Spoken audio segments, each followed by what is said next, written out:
to you all again, and particular welcome, both in person and on the screen, to Chris Bowring, Shahid Yunus, I think he's coming, Harry Bath, and Michael Ferniger. And a special welcome to the officers. We've got Will Roper, Sally Watkins, sorry, Ian Bellinger, and Lewis Borges. And just to remind the officers, when we come to your report, we have all read it, so we don't need a long summary of it, just the main headlines that you want to get over to us. Okay? Apologies for absence. I know Gregor Murray is not able to come because he's travelling this evening. Is there anybody else? Neil? No? Okay. Declarations of interest, anybody? Okay. And are there any public questions? None received, Chairman. Thank you. Or any member questions? None received. None received. Okay, then let's move straight on to item 93, which I haven't got the minutes. I'm sorry, I missed out the minutes. So we could backtrack to 89. We've got two sets of minutes to agree. Firstly, the one of the meeting held on February the 8th. May I see those in favour of them as a correct record? Anyone against? Thank you very much. And the minutes of the meeting on February the 23rd. May I see those in favour of them as a correct record? Thank you. And none against? Thank you very much. Right, and let's move to item 93, the Q3 performance indicator report. And you will have seen the email that was sent round, firstly asking if anyone had any more complex questions to send them in advance, and I don't think we've had any, have we?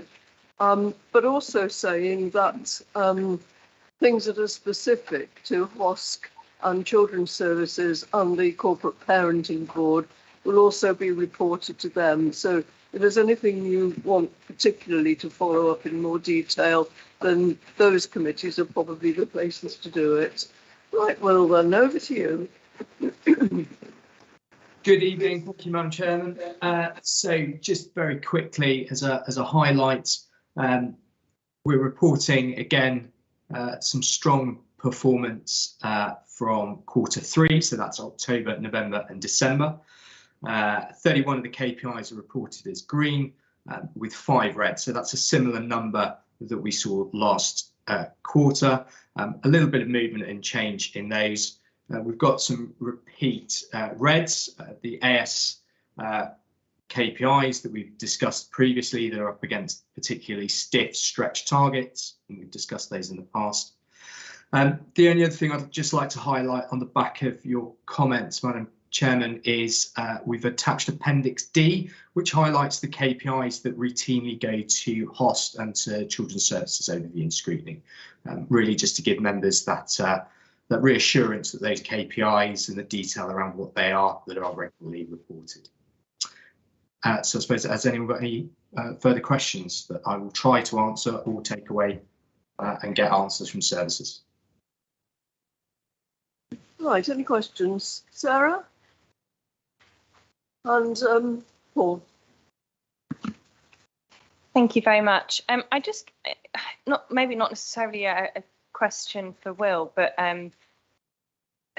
the CIC2, which is the percentage of households for whom homelessness has been prevented, in the text underneath it says that the service is experiencing increased demand, with many households presenting to us at the point they have become homeless, which limits our ability to carry out prevention work.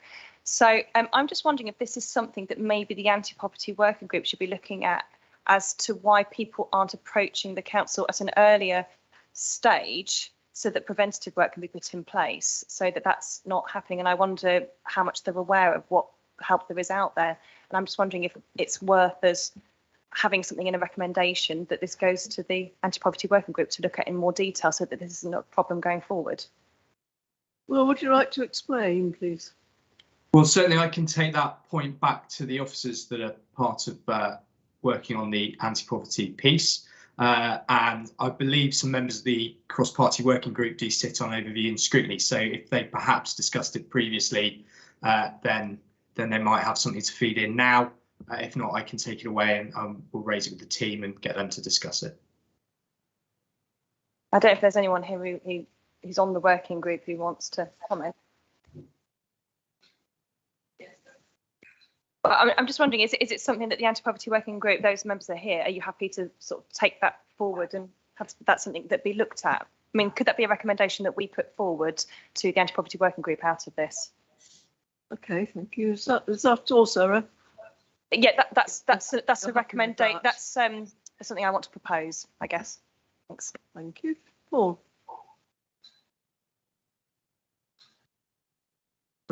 Thank you. On page 53, the CIC3, the KPI has missed the 40% target for the last 21 months. I note in the text it says about 2 members of staff have been recruited. Is that going to be enough to turn this around? Because this trend is below that line for a long period of time now, and even getting to 20% at one point.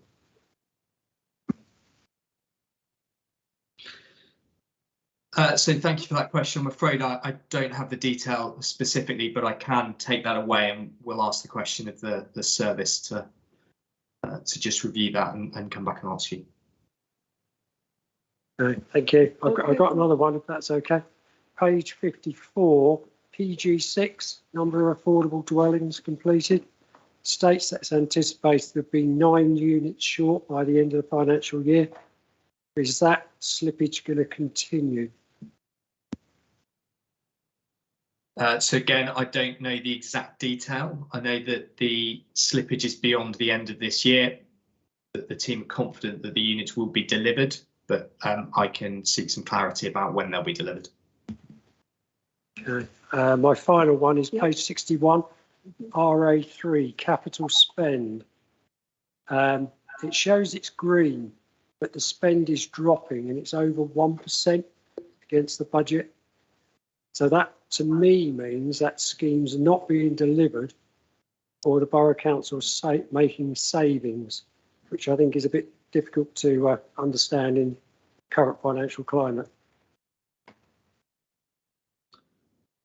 Again, I'll take that away and ask for some clarity from the finance team. Thank you. Okay, thank you very much. Okay, Paul. Norman. There was another question on CIC2.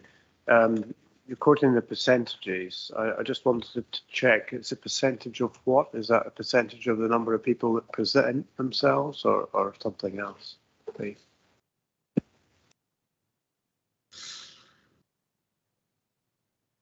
So it's the percentage of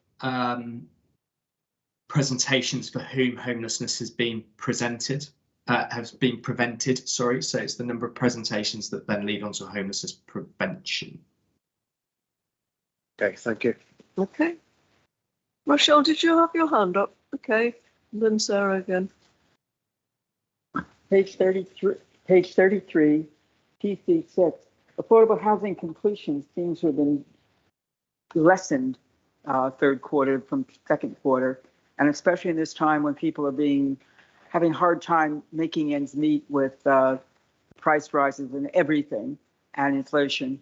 Why aren't we pushing them to make sure that all of the affordable homes are completed sooner so we have places for people who need them badly? I'm sorry, you broke up. Could you just tell me which KPI it was specifically you were referring to? PC6, PG6. page 31. 33. Page, PG6, yeah. So I'm afraid I don't have the specific details, but again, I will take that away and I'll ask the question. Okay, Rochelle, you're happy with that? And Sarah? Thanks. I just wanted to raise, something that I've raised several times before and has been fixed, RA7 and RA8, which is the revenue and capital budget monitoring forecast positions. So we finally got to a position where there was a variance of 1% on overspend and underspend in the RAG rating. This is now reverted back to what it was, that any underspend is seen as green, and we now have minus 6.58% of underspend in the capital budget, which should be raising alarm bells, because when there's such a massive underspend, it means that something's not right. So what I'd like you to go back to the service and ask is, why have they reverted back to having any underspend as green when it shouldn't be? And that hides this is a problem. It's like it's trying to hide this as a problem from us by making it look like everything's okay. When that line on the graph is going down really, really quickly there. What's not being delivered? Okay, well, Yeah, of course. right, is there anything else? Or are people happy with that? Rachel? Sorry, Alison. I'd just like to ask about, on page 36, CIC 9 and CIC 10. Why is it, Will, that they don't have a RAG rating? Just bear with me 1 second while I find those two. CIC 9.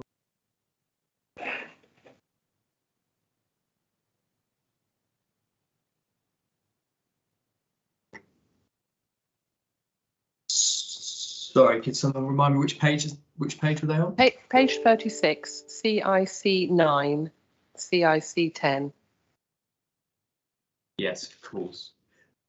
So the overall customer satisfaction across phone and web, that's currently being benchmarked. So we're running that for a period of time to establish a base point to then set targets from.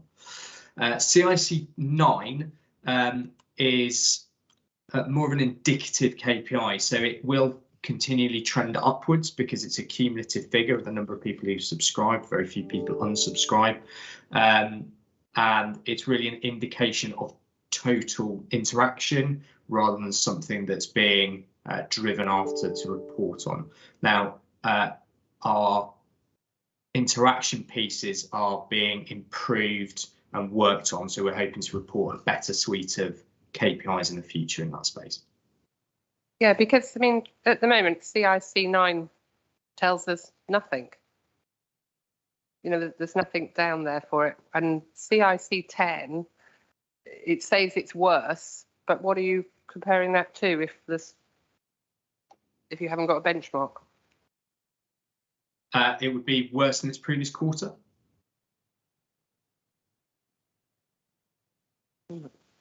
Okay, so when we see this in the next quarter, we will have something to understand, well, so that you can report on CIC 9 and CIC 10.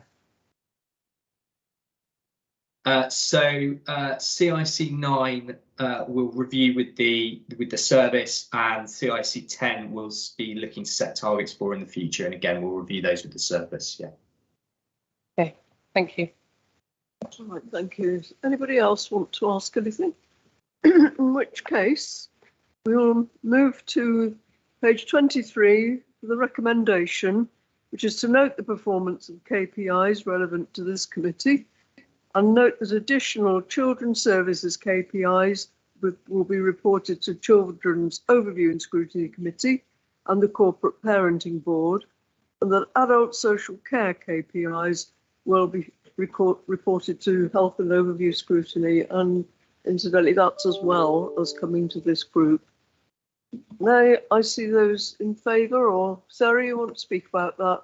There was an additional one I proposed that we added in, which was the recommendation that CIC2 goes to the anti-poverty working group to look at things that it can do to assist.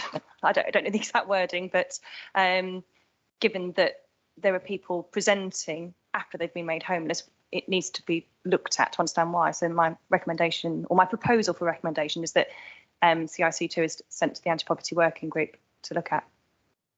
Review. Is there anyone that will second that? Thank you, Paul. Anyone want to make any comment on that before we move to a vote on Sarah's additional proposal? Right, well then I will ask you to vote. Those in favour of agreeing with that? Can you keep your hands up, please? I can count. 1, 2, 3, 4, 5, 6. 7. Is that right? I'm waving about. Oh, is your hand up, Jackie? Ah, right. keep them up, please, because they keep going up and down. 4, 5, 6, 7, 8, 10, 11. Okay, and there'll be nobody against them in that case. You're not shy. Okay then, thank you very much. So with that addition, can we agree the recommendation on page 23? Those in favour? Thank you. Anyone against? Super. Thank you very much indeed. And thank you very much, Will, for coming again to present them. And we look forward to the end of the summer when there will be more up to date. Thank you. Thank you very much. Right then, let's move to the next agenda item, which is on page 75. Change. This is an update on the council's change management process and how we've changed our approach. And the summary of it really is about highlights, achievements, what's coming up. And we've been asked to say if there's anything we'd like to add to this. And we've got Lewis and Sally here. So is one of you going to start us off? Madam Chair, can I say a couple of comments as a context to before the officers come in and explain this in more detail? First of all, thank you very much, Madam Chair, for inviting the business change team to tonight's overview and scrutiny committee. Couple of comments I would like to make is firstly actually the important work which the team does. We always hear, the committee hears about the strategy, but actually the real work, the team which makes it happen behind the scenes is the business change team. You know, as somebody said, you know, strategy is important, but execution is everything. So behind the scenes, you know, all the programs we have, whether it's a COVID response, adult social care transformation programs, anti-poverty strategy, and more recently, the Ukrainian refugee response. The people who make it happen within the council, it is actually the business change team. So this is, I think it's worth highlighting that. And also it consists of, it's a cross-functional. It's not just particular one team sits in its own box, but it actually is a cross-functional. It consists of the business change specialists, project managers, and also is a graduate academy also is part of this as well. Now, sometimes I give an analogy like iceberg. Iceberg, as you know, 90% is under the water, and which nobody sees, but only 10% is actually the benefits which people see.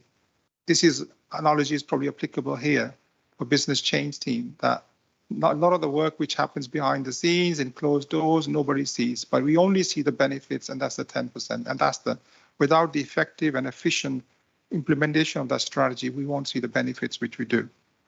Second part is the methodology it adopts. It's very structured.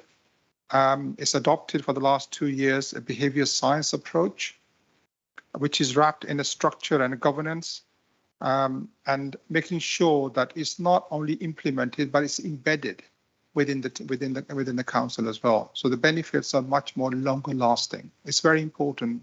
There's no point bringing a change for the sake, but actually it's not long term, and the benefits are not realized for the long term as well. So, you know, and third part is engagement. It's director led. It's a functional led. This is a very important part. It's the businesses, directors who actually are responsible and accountable for their work. It is led by them. But what the team does is puts a structure around that directorate, brings in the specialists, the program managers, all the other successful components to make sure they have the directors have the support structure to deliver the benefits which they want. So that's another part. It's a director-led, but supported by obviously the business change team. Some of the program, as I mentioned, they've been working on is adult social care transformation program, the COVID response in the last last 2 years, anti-enforcement and anti-social behavior service, anti-poverty strategy, and most recently as a refugee response. The future programs also includes the customer excellence programs, the adult social care transformation program, data and insight, and anti-poverty strategy and its delivery. And lastly, the comment I'd like to make is that I think we have a distinct advantage as a council having the team in-house rather than being outsourced. What that means is we have the expertise in-house, and we can be strategic but also be reactive as well at the same time, and at a large or a small program. Therefore, this actually gives an added advantage to us having that expertise, skills, and the talent in-house. So I'm happy to Sally and Lewis to expand on what I'm saying in great detail, but obviously answer the question as well if there are any committee members have. Thank you. Thank you, Shahid. Comprehensive explanation. Thank you for that. Sally or Lewis, do you want to add anything to that? Thank you, Sally?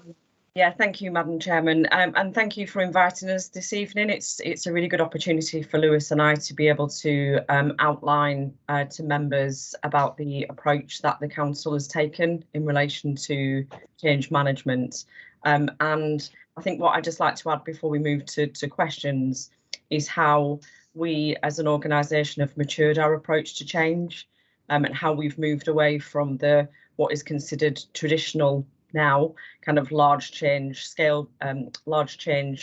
programs into much more directorate-led change, as Shahid mentioned, which is allowing us to be agile in our response, working with those directors and their leadership teams to really have a strong grasp on what change is needed to make the biggest impact for residents across the borough. And also by having the CLT board, which allows CLT kind of complete oversight of the activity that we're working on as a council, gives that really organisational view of change activity at that strategic level, which is really beneficial for us as an organisation. I won't step through the report because I appreciate members will have read the report, but Lewis and I are both here tonight willing to take any questions that you may have. Okay, thank you. And Lewis, do you want to add anything to that? I definitely can't top that from Sally and Shahid. So, and I know there's a tight agenda tonight, so I'm more than happy to answer any questions and take comments as well. I'm quite interested in feedback too, please. Thank you. Right. Great. Rebecca, Sam, and I can't see you behind your mask. Jim, yes. Sarah. Forgot everybody. Rebecca.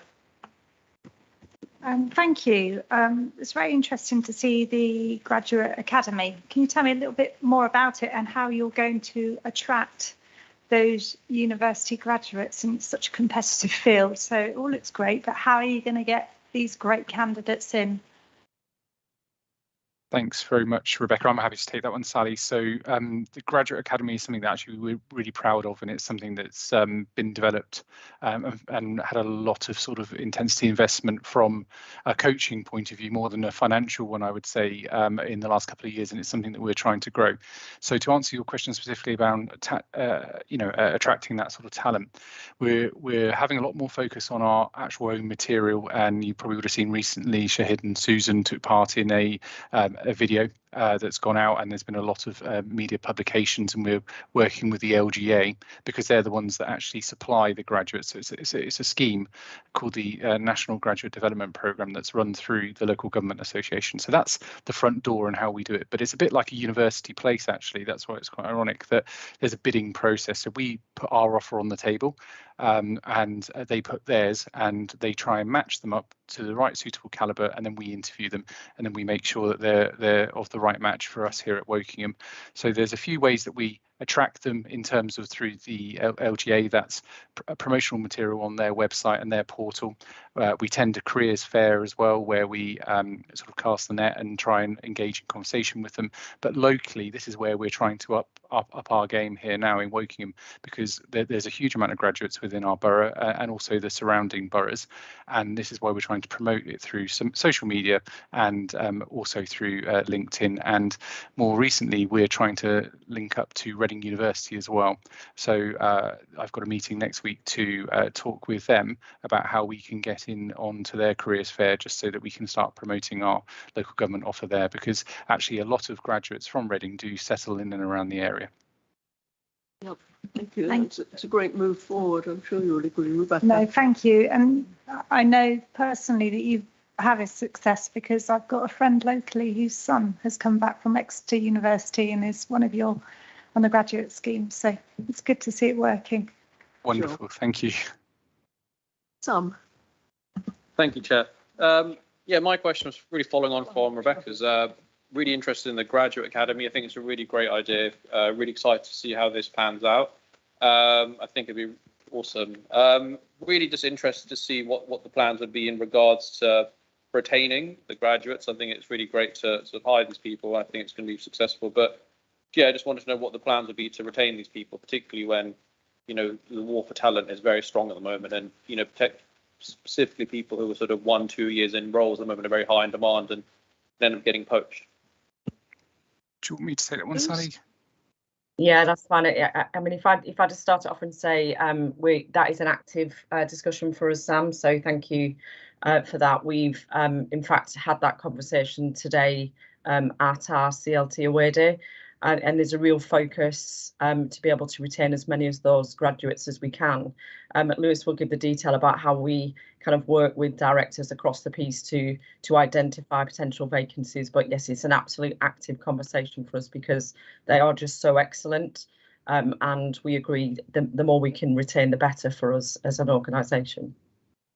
Yeah, so we have quite a robust recruitment piece around the interview. So we don't just want to take a graduate and put a bum on a seat, so to speak. So they've already gone through a big filter process through the LGA, and then we're that last sort of final trap to make sure that it's a right fit for Wokingham. And actually, over the last 3 years, we've had a huge amount of success, and the calibre has been really high. So I've got a business change specialist within my team at the moment, a young woman called Javira Ali, an exceptional council officer who has secured a full-time position in my team.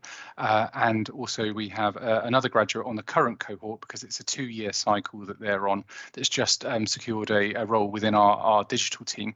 But what Sally was suggesting was the directors and also their ADs and leadership teams have worked really closely with some of these graduates, because they're on a rotation placement during their 2-year cycle, and they can really see the skill set that they've got, and we try and hone that and coach that. And what we are working on is looking at the vacancies that we currently have across the organisation to match that, and kind of have that sort of horizon scan of what's coming up and what do we know. Sometimes that might not be permanent, sometimes that might be a fixed term contract of 1 to 2 years, but we recognise how crucial it is, because I've been a graduate myself. I didn't come through this process, I came through a different one, but it's around maintaining our future leaders. It's a future leadership programme. We very much see that. So Graduate Academy is our term, it's our coin of phrase. It's not something that's from the LGA, because we really do see it as a sort of hotbed of talent that we try to retain and hold. And 3 or 4 years ago, it was quite difficult for us, because we had people that were with us, you know, we had a graduate each year and they moved on, but it was still successful for them. It's still successful for local government, because they secured a role within another local authority. But that's quite painful for us, because there's a huge amount of investment, there's a relationship built, and they're good. And we want to make sure we retain them. And what stopped us previously is finances or vacancies, because we were going through a huge, big change process and restructure across the organisation. But that's not a hurdle anymore. And CLT are very much invested in that, and it's music to my ears. Thank you. Shahid, I think you wanted to come in on the graduate traineeship. Yes, please, if I may. I just want to add to what Sally and Lewis has said. It's worth actually Wokingham Council, our Graduate Academy program, just for everybody's benefit, is the biggest program outside London. Correct me, Sally, if I'm not wrong. This is my understanding. That's so this correct. is the biggest program in Wokingham, not only across Berkshire, but all over outside London. So that actually we are a leading council from that perspective in recruiting graduates and obviously helping them to train. Obviously, it's a huge benefit to us if they stay, but if they don't, then at least we have done is help young people to actually, train up in local government, and they can supply and good services to other councils around the country. That's one thing. I recently actually I met with the young graduates, 7 of them, had a meeting face to face, not face to face, virtual actually, but I was I was blown away with the talent actually we've got. You know, they've done graduation, masters, they've come with some of them as teachers as well, but they've actually joined local government. A couple of names which Lewis already mentioned. Even the officers, the feedback I'm getting from the officers is that they're really impressed with the caliber we've got. Obviously want to retain them. In the question and answer session, they really asked such an in-depth question, very difficult question. They want to understand what do the councillors do, what, you know, in the whole process, how does the overview scrutiny committee works, and all the other work which we do at our doorstep as well. So it was really engaging and also exercise personally for me as well. I found it, but also really impressed with the caliber of graduates we have. I thought it's worth pointing out. We're quite lucky in a way. We've got the number, but obviously it depends on, I don't know, Sally, is it funding whether we can increase this? But certainly, I mean, I am the one who helping. I think we owe it to our young people to help them because every employer you go to, they say, oh, do you have experience? But how do you, it's a chicken and egg situation. How do you get an experience if nobody gives you the opportunity? But as here, we are giving the opportunity to young people, 2-year training, stand on their own feet, and hopefully they can go on to do great things. Thank you. Yeah. Just on that one, Shahid, CLT have confirmed today that they're very keen that we do look to grow the Graduate Academy because they recognise the benefit that it is bringing to the organisation. Every director has worked with at least one of our graduates, so to get that feedback and the acknowledgement that we should grow the academy is really heartening, and obviously down to a lot of the hard work that Lewis and his team put in. Super, thank you for those 2 contributions, Sally and Shahid. Right, I think Jim is next then. Thank you, Chair. Sally, I mean, interesting to see some of the words that have been spoken tonight and in the report here of a new change and delivery framework. And you also mentioned the word agile at least once, but a number of the other words are about robust project management, and I think it was structure. Those sort of seem to me, with my understanding of change, to be a little bit contradictory. I would like to, and I understand you can't possibly do it now tonight, but I'd like to understand more about what the new approach is, because I think this is an important initiative for the council because it gives us more control, but also more agility in getting things done quicker and better. So I'd like to know some of the detail behind this new approach if I can. Yeah, from my point of view, Jim, that would be really welcome. Lewis and I would love to be able to walk you through the framework in detail, and so you can see kind of the approach that we take to agile change management, but also where some of that structure is needed. So we're really happy to sit down and do a kind of a separate conversation, but I totally understand your feedback about it. It sounds counterintuitive, but the way that we approach change is when we're looking at that real detail around what the change initiative is, we can start to bring different things into the mix, and that gives us that agile response to that kind of change need when it moves into the delivery phase. I'm thinking in my head around kind of the public protection partnership. That needs a structured management approach to achieve that delivery. For us, it depends on the different type of change that we're working on. If it's a very kind of clear deadline delivery date, then it has that structure around it to make sure we're achieving it. If it's something that is conceptual, like the customer excellence program, we're taking a very kind of agile change management approach to that, but more than happy to take you through that in a detailed conversation. Yeah, I would appreciate that, and if I can add my value, I'm more than happy to do that as well. That'd be great, thank you. Yes, please. Shahid, do you want to add anything to that? Or are you happy to? I think nothing in particular, just to say that I think it's useful for the, I'm just thinking maybe a useful session for the whole committee, maybe extended presentation can be done so everyone understand the structure, because this is a really important program. And I think the members need to have a confidence, understanding it firstly, have the confidence that really what they have happens behind the scenes actually is really effective. So I'd just like to extend it, to the whole of the committee, maybe whenever it's appropriate time to be part of the program. Perhaps Sally and Lewis can do a brief presentation and go through the structure in more detail. Okay, thank you very much. Sarah, you're next. Thank you. And I'd firstly like to say thank you for having a report that is easy to understand. Some of the reports we get here take several reads to sink in with lots of council speak. So it was a very accessible report, so thank you. I just had 2 lines of inquiry. One of them, some of the questions have been answered. It's just about the Graduate Academy. Is there a time limit on how long ago someone has graduated?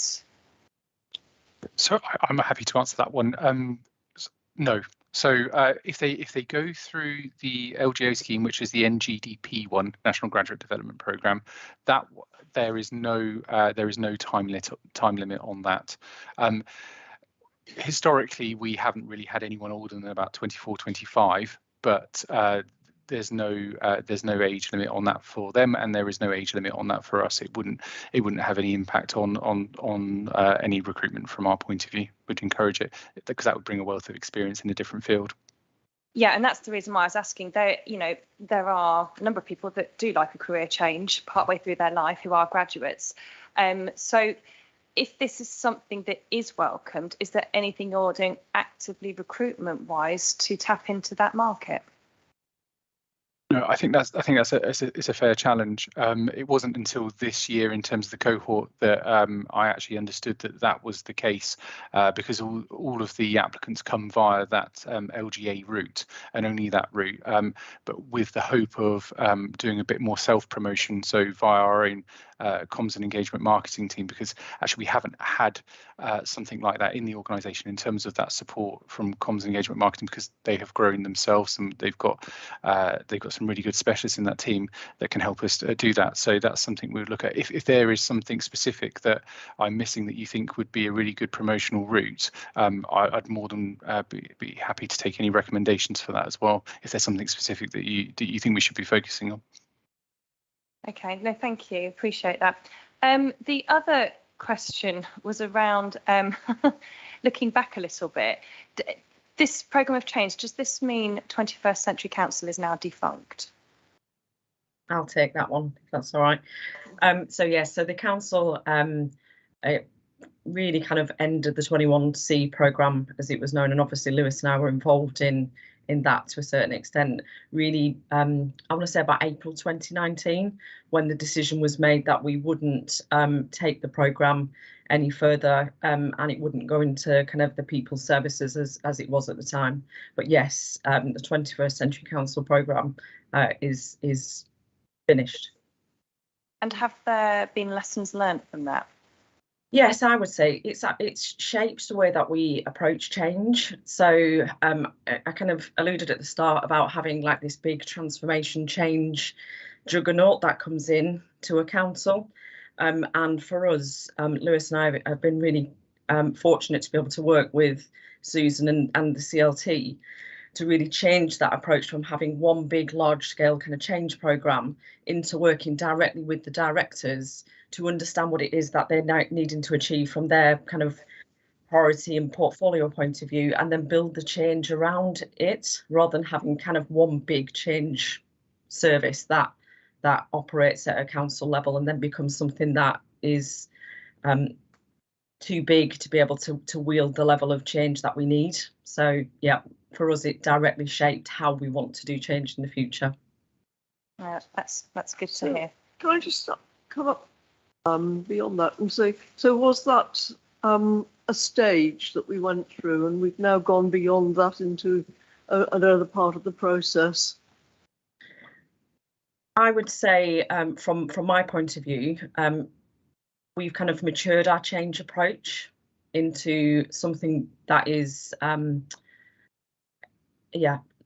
really working for the council in a way that meets its needs, rather than having a change programme that comes in at kind of from the side into the organisation. This is much more director-led, CLT-led, working with the directorates to deliver the change that they need. So it is that kind of maturity of change for us. Lovely, thank you. Are there any more questions from any of you? I've got a couple, if not. One of them is a detailed one, really. Can you explain a little bit more about what you've done in the corporate transport unit? How is that working now? And what differences have there been put into it? Shall I start that one, Lewis? So one of the things we did was really look at how the corporate transport unit was actually operating across the council, and it was being managed across a plethora of different directorates. So what we did was look at what the benefits were as it stood as the kind of a service spread across a number of directorates, and then decided at a strategic level that we would bring the service back together. So that allowed us to make sure that we've got the right people in the right place at the right time to support the corporate transport needs across the council. It helped, we helped the corporate transport unit look at what the structure needed to be to make sure it was as effective as possible. We looked at how we needed specific roles within children's services to make sure that they had the right expertise, so that we had the right activity happening within children's to support the wider kind of corporate transport unit, and also made sure that we had the right accountabilities across the sphere of the corporate transport unit, whether that be in children's services or adults as well. So it was really a piece for us about redesigning what the service looked like, making sure we had the right structure in place to support it, and driving efficiencies wherever we could to make sure it was meeting the needs for the residents. Does it include who can park up here at Shoot End? Because 2 or 3 years ago, children's social services, social care workers had to park down at the Carnival car park, and sometimes they were going home in the dark because they had late hours, and a lot of the time when they went down, even in the daytime, they had to carry a briefcase, sometimes a computer, sometimes a child's car seat as well, and having to make all that walk was cumbersome, and also it ate into the 2-hour time slot that they had to deal with the case if it was something urgent. So are they now able to park up here? It's not part of the same thing, Madam Chair. So the corporate transport unit looks at transport for vulnerable adults through to day services, and transport for school children in the borough, rather than parking. Okay. But if you might broaden it out a little bit, it would be worth you talking to children's services to see what their needs are, because that is all part and parcel of transport staff as well. I think it's, I believe it's under the same AD, which would be Andy Glencross from a highways and transport perspective, but they are kind of managed as 2 separate functions. And my other question relates to the last box at the bottom of page 76, measuring success. As Shahid said, it's about execution and outcome, not just processes. So can you say a little bit more about how you're going to measure these successes? Of course. So from an efficiency perspective, so from a finance point of view, what we do is support the directors to achieve the efficiencies that are outlined in the medium-term financial plan. So that's a kind of a core benefit driver for us across the change programme. But it's not just about financial efficiencies. A lot of the time we'll be looking at how do we improve the customer experience, which is a core driver for us. So the Customer Excellence Programme will be a really good example of how, by working closely with Jackie Whitney, who is part of my service, but also is heading up customer services, the improvements there are about making sure that we simplify the customer experiences, and we have very clear kind of measures built into our cases for change and our business cases, and those measures are tracked by our project managers and programme managers to make sure that they're delivered. Okay, thank you very much. Anything else anyone wants to add? Shahid? Just as a closing, if nobody else has got any comment, I just want to say, Madam Chair, it is, as you know, bringing about any change is very difficult. This is human nature, and it's bound to be any impacts. Everything impacts people, impacts processes, technology, and the biggest, actually, the challenge is the culture change of the organization. It impacts as well. So the point I'm trying to make here is that it is bringing about a change is quite a challenge itself. And with time and the speed of change, as we know, is increasing. You know, before the change used to happen, but it was very slow, it was easily manageable. But now, as we know, because of technology and a lot of external factors, I mean, COVID is just one example. We just had to react so quickly, as a result of that, and which was outside of control. But nevertheless, we had to do that. But in the process, what has happened is we have developed capabilities which we never had before. Right? As a result, we could have track where the most cases were happening in the borough, and within 24 hours, we were able to put mobile testing units, right, or vaccination centers. So this capability, we didn't have that before, but now we developed that. That means, as an organization, we are actually much more mature now than 2 years ago, and hopefully we can continue that. And that's a good, very positive thing. Which I know COVID is not a positive thing, but from the organization point of view, in terms of the capability, I think it's worth pointing out that we actually came out stronger because we never had that capability before. So the cultural change is the most difficult aspect. So that's why we need a cooperation for everyone, from members, from the officers, from directors, everyone from the top to bottom. Only way we're going to get this, the result is if everybody is actually, rowing in the same lines, in the same, that's why everybody's support is so important. Thank you.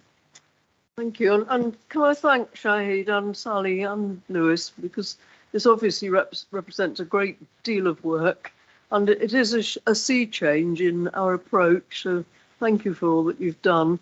And I'm happy to propose the recommendation, which is in effect just to note what's been happening. So is there anybody that doesn't want to note it? Okay, thank you very much indeed. And thank you for coming this evening and giving us some helpful explanations. Thank you very much. Back. Thank you. Thanks very much. Have a good evening. Thank you. Item 95, the 5-year housing land supply. And that's on page 81. And we've got Ian Bellinger here to introduce it. Thank you, Ian. Thank you, Chair. First of all, thank you for the invitation to talk about the 5-year housing land supply. I appreciate it's a reasonably technical issue, but I will take the report as read. But before moving to questions, there are a few areas I'd like to highlight. In very simple terms, the 5-year housing land supply is a forward look at the amount of housing that has a realistic prospect of being delivered in the coming 5 years, and compares this to the housing requirement over that period. The need to maintain a 5-year housing land supply and to undertake an annual assessment of that is a requirement in national planning policy. The outcome of the 5-year housing land supply is important as it's one of the circumstances where the absence can cause the local definition of what is sustainable development, that is the strategy defined by our planning policies, has reduced weight. So the effect of not having a 5-year land supply is a more permissive position where harm must be demonstrated to outweigh benefit for a development proposal to be refused. And as a rule of thumb, in this equation, the provision of housing or meeting housing need is seen as a significant benefit by decision makers, particularly planning inspectors and the Secretary of State on appeal. When assessing the 5-year housing land supply, I just wish to stress what's meant by deliverable. This is something which is particularly defined in the NPPF. So to be deliverable, a site needs to be available now, offer a suitable location for development now, and be achievable with a realistic prospect that development will happen within the 5-year period. In most circumstances, a site with detailed planning permission, that's full planning permission, is likely to be viewed as deliverable unless there are specific reasons why that isn't going to occur. So a full planning permission is rarely challenged, although someone may disagree with the rate homes may be delivered. The national planning policies, however, state that sites which are allocated for development which do not have that detailed planning permission and sites with outline planning permission can only be considered deliverable where there is a clear specific evidence to show that the housing can be achieved. And it's the outline permissions where the council receives its most significant challenge in terms of developers engaging with us and people disagreeing whether the homes are likely to be delivered. Turning to the current position, the most recent assessment of the 5-year housing land supply position is the assessment based at 31st of March last year. Our assessment concluded a demonstrable deliverable supply of just over 4,000 dwellings over the 5-year period, which equates to a land supply of 5.1 years when compared to the current local housing need plus the required 5% buffer. Moving to issues regarding the 5-year land supply, the first issue, particularly for this borough, has been the level of house building that's occurred in recent years. In essence, the fast rate of building has reduced the bank of sites with planning permissions in the borough, which effectively means there are less sites looking forward that will be delivered. Now that's a particular issue because national planning policy is silent in terms of what happens if a council is over delivering homes in the past. Effectively, the calculation is reset every year, and so you can't take account of past permissions, or sorry, past completions rather. Most authorities, it must be said, with 5-year land supply issues have those issues because of undersupply, where the 5-year housing land supply test is a mechanism to try and increase the supply because an authority is failing to enable enough land to come forwards. We effectively have the opposite issue. The other principal issue with the 5-year land supply test is it opens up a considerable opportunity for speculation, and it is a tool by which people can undermine the plan-led system. So there's a calculation and position, and there is a constant battle to defend our calculations, but also ensure decision takers are aware of and take account of the big picture of housing land supply, not just the simple position that exists today. Our judgments are regularly challenged through the appeal process. I'm glad to say in recent years we've been successful in defending the existence of a 5-year land supply. However, that challenge is increasing due to the bank of sites with planning permission reducing, as I've mentioned. I need to mention one appeal recently, the Willow Tree House appeal. This was decided a month ago, and in this particular appeal, the inspector found that, in their opinion, the council was unable to demonstrate a 5-year supply, disagreeing with our assessment of just 3 sites, but those 3 sites had the effect of reducing the land supply, in their opinion, down to 4.84 years. The inspector accordingly therefore applied the presumption in favour of development, however gave only moderate weight to that, noting the strong performance on housing delivery. So when I was talking about recognising past over delivery, although there is an absence of guidance at a national level, we were able to successfully convince that inspector that even in those circumstances regard should be had to that housing performance in the past. And it must be said that inspector dismissed the appeal overall, finding the benefits did not outweigh the harm. Touching briefly on the new local plan process, the local plan update, maintaining a 5-year land supply is a key issue for that document that we're preparing. Whilst meeting housing needs requires strategic development, given the scale the borough is expected to meet.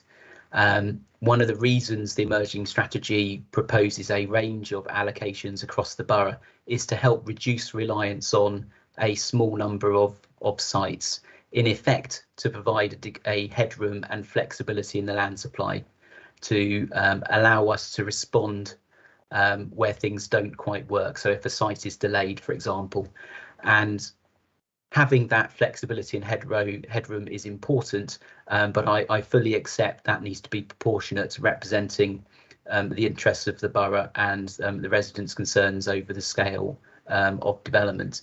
But with that, I'm very happy to assist in answering any questions. And of course, if I'm unable to answer tonight, I'll very happily provide a written response. Thank you very much, Ian. That's a very helpful report, sort of verbally and written. Right, I've got Paul, Jim, Rachel. That's all for the moment. Okay, then, Paul. Yeah, thank you, Ian, for that excellent introduction. It was very, very good, actually. As I see it, being top of the class on building dwellings does not bring the rewards, only heartache for the future, as the build rate's not considered. And that test, to me, must be removed or amended by government urgently. Can pressure be put on government through the LGA? As you said, there's quite a number of authorities either in a similar position or the reverse, where they've got problems with land being available or they can't build quick enough. Certainly to comment on that, as a council, we have raised concerns over the way the 5-year housing land supply rule operates consistently over a sustained period as a response to consultations. And I'm aware also that political members have also lobbied in terms of how the planning system works and some of the concerns of residents. So certainly we raise those concerns with government. I'm not aware of the mechanism being used through the Local Government Association, specifically in recent times. However, certainly to the white paper, the council did engage with the Local Government Association's response into the white paper, which in part is around all these aspects of how the system works, be it in a correct way, in our opinion, or areas where we think there are unintended consequences of how it works. Yeah, if I could pop in there, I was also focusing on that, and specifically page 84, the third paragraph up. The leaders lobbied Michael Gove, and obviously has not had much of a useful response to date. But that second bit there, the need for changing government guidance to ensure that over-delivery is rewarded. I've had a number of residents who've said to me, why do we need yet more houses when we've already built more than we need? So what's the government's answer to that? In essence, we haven't got one at the moment. I think it's fair to say when I engage with representative organisations, there is sympathy for the position Wokingham is in. I think there's a general recognition that the 5-year housing land supply rules, and indeed the sister test, the housing delivery test, which is a backward-looking test of delivery, were set up with the intention of addressing a land supply where the system was failing in the local area. But at the moment, we've been unsuccessful in getting the system changed for oversupply. The one aspect which I think is positive recently is the Willow Tree House appeal, which I just referred to, where although the system is set up as it is, so an inspector would have to apply the tilted balance under the national rules if you're unable to demonstrate a 5-year land supply, that inspector was convinced that regardless of that position of national policy, the performance of the council, or the strong performance of the council in terms of its housing delivery, needed to be recognised, and therefore the level of penalty, if I'm just to describe it like that, in the decision was reduced by that inspector. So I think that's a very positive outcome. What I would prefer, however, is not to rely on an inspector to come to that conclusion, but have consistent and clear government guidance so that all inspectors would come to that conclusion. And as I've mentioned, we continue to raise these concerns at all levels to try and ensure the system does reflect that. So in essence, then it won't set a precedent for future inspectors that one has done. It's helpful if I phrase it that way. So there are aspects of national guidance which say decisions should be consistent. However, there is also guidance that every decision is judged on its own merits. So I think the decision is helpful, but it's not binding on another inspector, whereas national guidance is more likely to be adhered to in a consistent way. But we do mention it to our later inspectors, do we? Are we entitled to do that? We certainly will, yes. Okay, thank you. Jim, then. Thank you. If you look at the completions across the years 2016 up to 2021 again, we've significantly over-delivered in every year.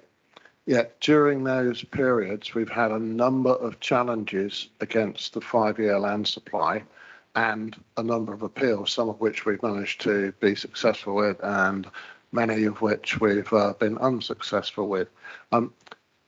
How are we assessing the 5-year land supply if we consistently over-deliver by, in some cases, almost double the number of houses required? Yep, very helpful.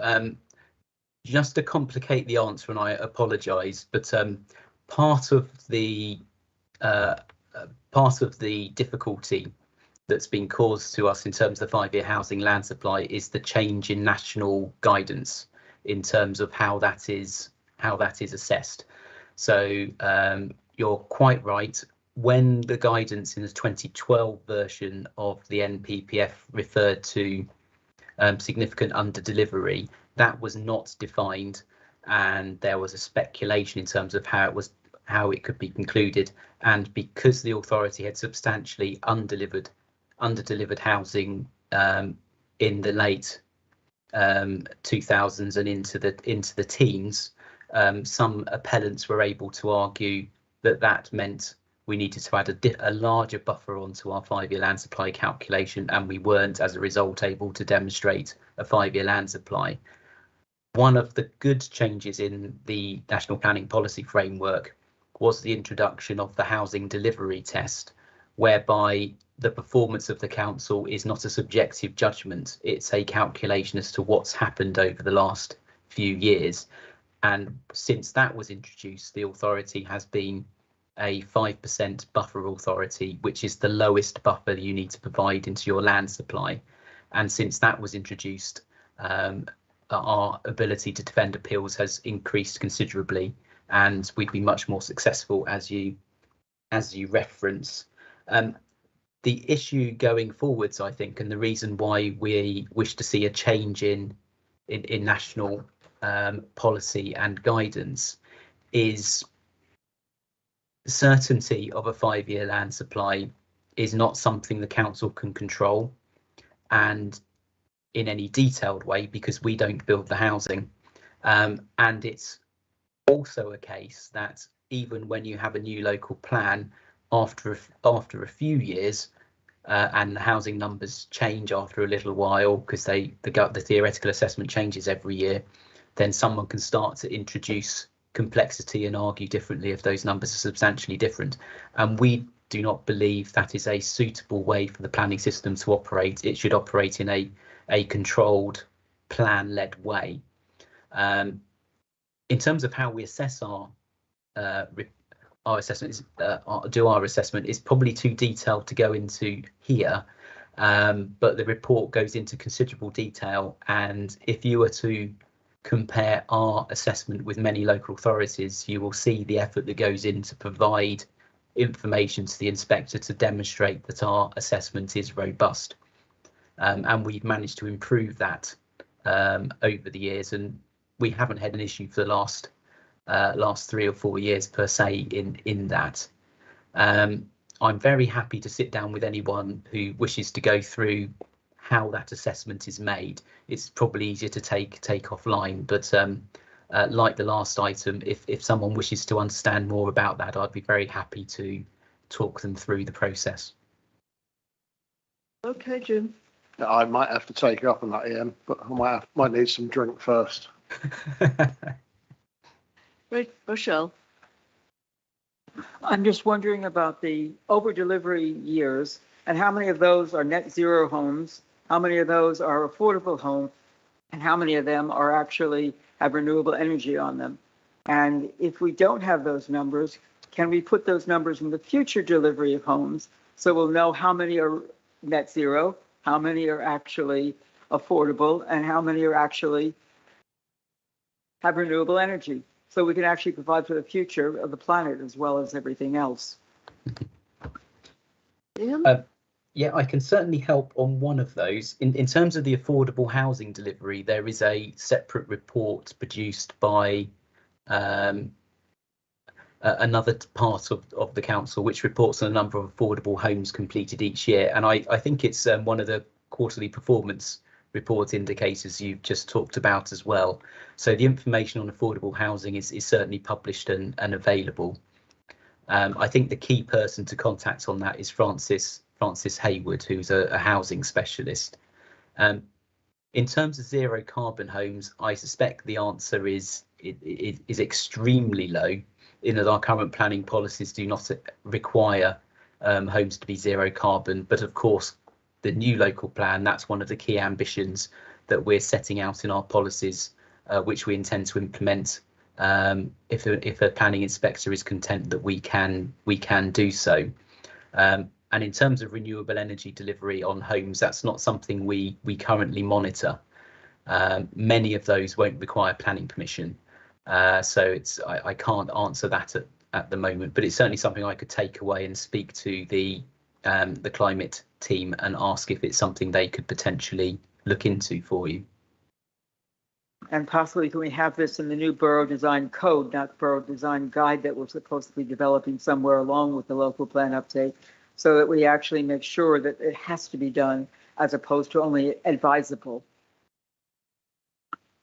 Again, for those who are unfamiliar, a design code is effectively a set of rules for new development to comply with. So it's an option that can be introduced following a new local plan. So it's a different way of setting design parameters than guidance.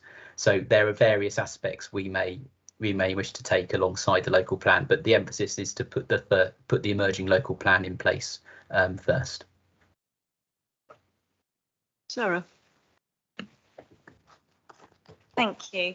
I've got, I think, three questions. One of them is clarity on something that's written in the document. So I just want to read one of the sentences that's in there. It says, the absence of a 5-year housing land supply may lead to some local plan policies being deemed out of date, with a basket of most important policies for determining an application is considered out of date. The MPPF advises that a presumption in favour of granting development should be applied. Maybe I've got this wrong, but my understanding was that there is a presumption in favour of granting developments anyway, irrespective of this. Have I got that wrong? A little bit, okay. But it's easily done. Apologies. To go back to the heart of the planning system, you're quite right. There's a presumption in favour of sustainable development in the planning system as a whole, as set out in the National Planning Policy Guidance. Now, that normally means that development proposals which accord with your development plan, so our local plan and neighbourhood plans, should be granted without delay. So if a development accords with our policies, then they should be seen to be sustainable and they should be granted. So there's a presumption in that sense. The presumption in favour of sustainable development, however, is also quoted where policies are deemed out of date. So where there is no relevant development plan policy, or where the policies most relevant to the determination of the application are considered out of date, then the national planning policy states that there should be a presumption in favour of granting those developments, in spite of there being some conflict with your plan because it's out of date, provided that the policies in the national framework do not suggest the area where that development is proposed is protected. So, for example, greenbelt or national heritage asset, or that the impacts of that development would significantly and demonstrably outweigh the benefits. So there are two presumptions, I guess. The first presumption is if it accords with your planning policies, it should be granted without delay. And the second presumption is if the most important policies are out of date, then there is a presumption in granting planning permission in spite of some degree of conflict, provided the impacts of granting planning permission are not such that the benefits are outweighed. So there's sort of two levels of presumption. One is the normal correct procedure, and the other one is a presumption in favour of allowing more things to get planning permission in the circumstance that your policies are deemed to be failing, in essence. Okay, no, thank you. I appreciate that explanation. The figure that's obviously in the report is from 31st of March 2021. We're obviously 2 weeks away from the update. Do we have an idea of where we are? I'm assuming assessment's been done, or do you start it after the 31st of March?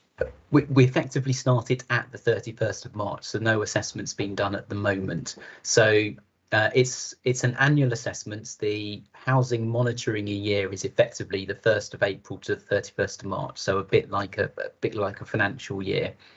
Very close to the 31st of March, officers will visit the sites with planning permission across the borough and effectively count and assess the stage of development those sites are at. So whether they've not been started, whether they're completed, and or whether they're somewhere in between, so they're under construction to a greater level or degree.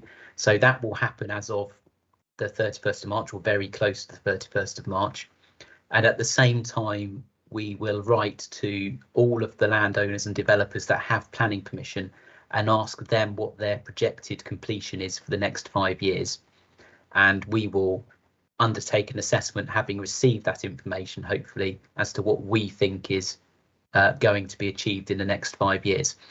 So the study is effectively started around the 31st of March, and we hope to complete it by probably around the beginning of June is the normal time, by the time we've done all the correspondence and crunched all the figures and produced the report. So there's a small time lag after the 31st of March until the information becomes available, all being well. Okay, no, thank you.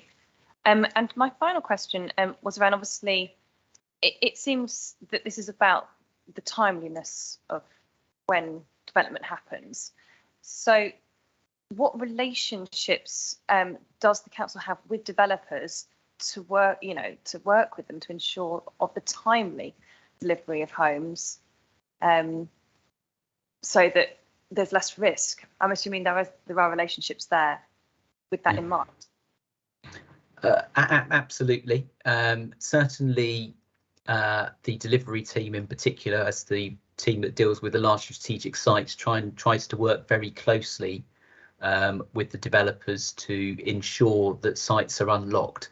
So one of the things I've been very impressed with since I joined Wokingham is that almost holistic approach of trying to unlock a site to enable the homes to come forward. So if there is an access issue, if there is another infrastructure issue that needs to be overcome, that the delivery team and other colleagues from across the council work together to try and unlock the site and ensure there is a possibility of those homes being built.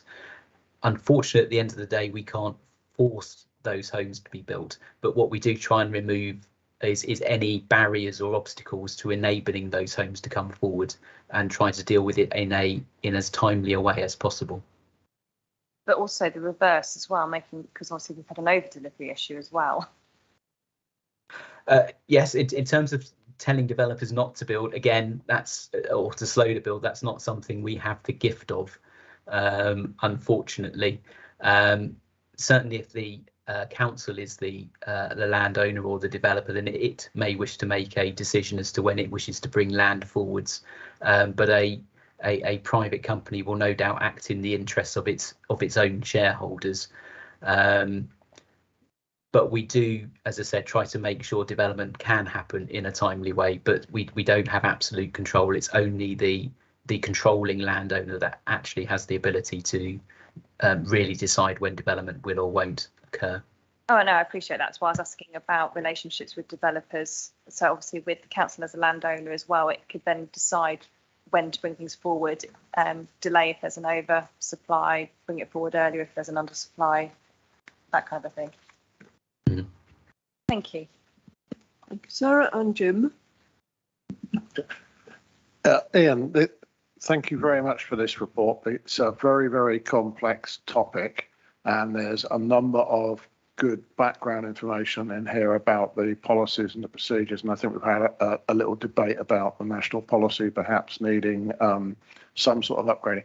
What are you actually asking us to note tonight as a scrutiny meeting? Is it just the fact that we've got a 5.1 calculation, or is it more than that?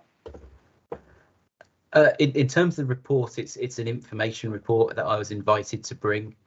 So in that respect, the recommendation is just the committee to note it. I guess my view as an officer would be to note the complexity of the issues, and that those complexities extend outside of the current planning rules. So there are complexities in terms of how the system works now, which the council have to work within, be that for current planning applications and for the current local plan. And I think there is a role outside of the current system for the council in terms of trying to lobby for those changes to make the planning system work in a more appropriate fashion, so it is truly plan led, and that people do understand that there is a need to ensure that the contract that a council creates through agreeing a local plan with the community is one that should be respected. And there are certain aspects of national policy, such as the 5-year land supply, which undermine that contract, which ultimately I think discredits the planning system, but also makes it much harder to plan in an objective fashion going forwards if people don't believe what you're telling them, not because they don't believe you or trust you, but because they know you have a limited ability to control the system going forwards, which I think as a professional planner is very regrettable indeed. Thank you. Okay, is there anybody else that wants to say anything or ask any questions? In which case, can I thank you very much indeed for your reports, both verbal and written, Ian. And we are just asked to note the content of this. I think we found it really useful. Thank you very much indeed. Thank you. Item 96 is the Tree Protection and Biodiversity Task and Finish Group. Has everybody got the separate report that was around earlier? Has anybody not got a copy? That's fine. Well, first of all, I'd like to thank Chris for chairing the Task and Finish Group, and also Michael, Gary, Paul and Jackie for being on it. You interviewed an awful lot of people, and it obviously represented a great deal of time and work, so we appreciate that. Chris, do you want to present the report as you were chairing the Task and Finish Group? Yes, thank you, Madam Chairman. Thank you. Yes, we had 10 meetings. Best I could start with thanking members of the committee. I think we had a good time. I learnt a lot. We got on very well. No tears or tantrums. So all was well, and it was very constructive. And I'd like to thank Neil Carr sitting up there for bringing our ruminations together into a very coherent report, which you have before you. Now, the driving force, I suppose, behind this Task and Finish Group is rather poor state of biodiversity in this country, where we've lost since 1970 68% fall in mammals, fish, etc., which is a shocking statistic, which I suppose I wasn't aware of. Governments have been trying to deal with these matters for some time, And the current measures being taken by the government is the Environment Act 2021, which received the royal assent just last October, I think. And that, I think, has been driving us in our considerations in the group. We invited, or Neil invited, a huge array, a widespread array of people to come. We had academics from the University of Reading. We had the lady from the Wakeham District Veteran Tree Association. We had local town and parish council clerks came, and someone from the Berkshire, Buckinghamshire, Oxfordshire Wildlife Trust. I think that probably covers it. So we had a lot of people to talk to, which enabled us to have a wide-ranging discussion. But I think we fell in largely with the provisions in the Environment Act. So we were on the same lines as the government. Of course, we were able to apply these to local conditions, as you can see in the report. I should say I'm very grateful to the witnesses who did come along. The other input to the group was Councillor Ian Shenton's motion, which he submitted to council in November last year, which we examined. I think it had 13 points. And again, we were fairly in agreement with all those points. I think perhaps one about the biodiversity toolkit, I think, was one where we perhaps had a different view from the officers. But generally, there was agreement there. The one point where we didn't agree on the motion was that the actual suggested declaration of a what's it called? I can never remember that word. Ecological emergency, where there was a difference, and we thought perhaps as that's rather a political idea, which didn't in itself actually add anything to the policies which we carry out. We thought with the disagreement we'd send that back to council and they could make that decision for themselves. So I think it was, well, I should refer to the conclusions, which you can see on the last page, just really to consider development, because I suppose it is development, new housing in the country, which is largely responsible for the loss of biodiversity, and where we have to be more careful to create more green spaces and just the conditions so that biodiversity can recover. We also have to, in similar terms, think in terms of the local plan update. And thirdly, we need to work with people on the ground. So we interviewed clerks from the town and parish councils, but we want to talk to other enthusiasts in schools. School children are always interested in this sort of thing, to help us deal with what we're trying to achieve. Trees, for example, we can get people to plant trees in their own gardens, for example.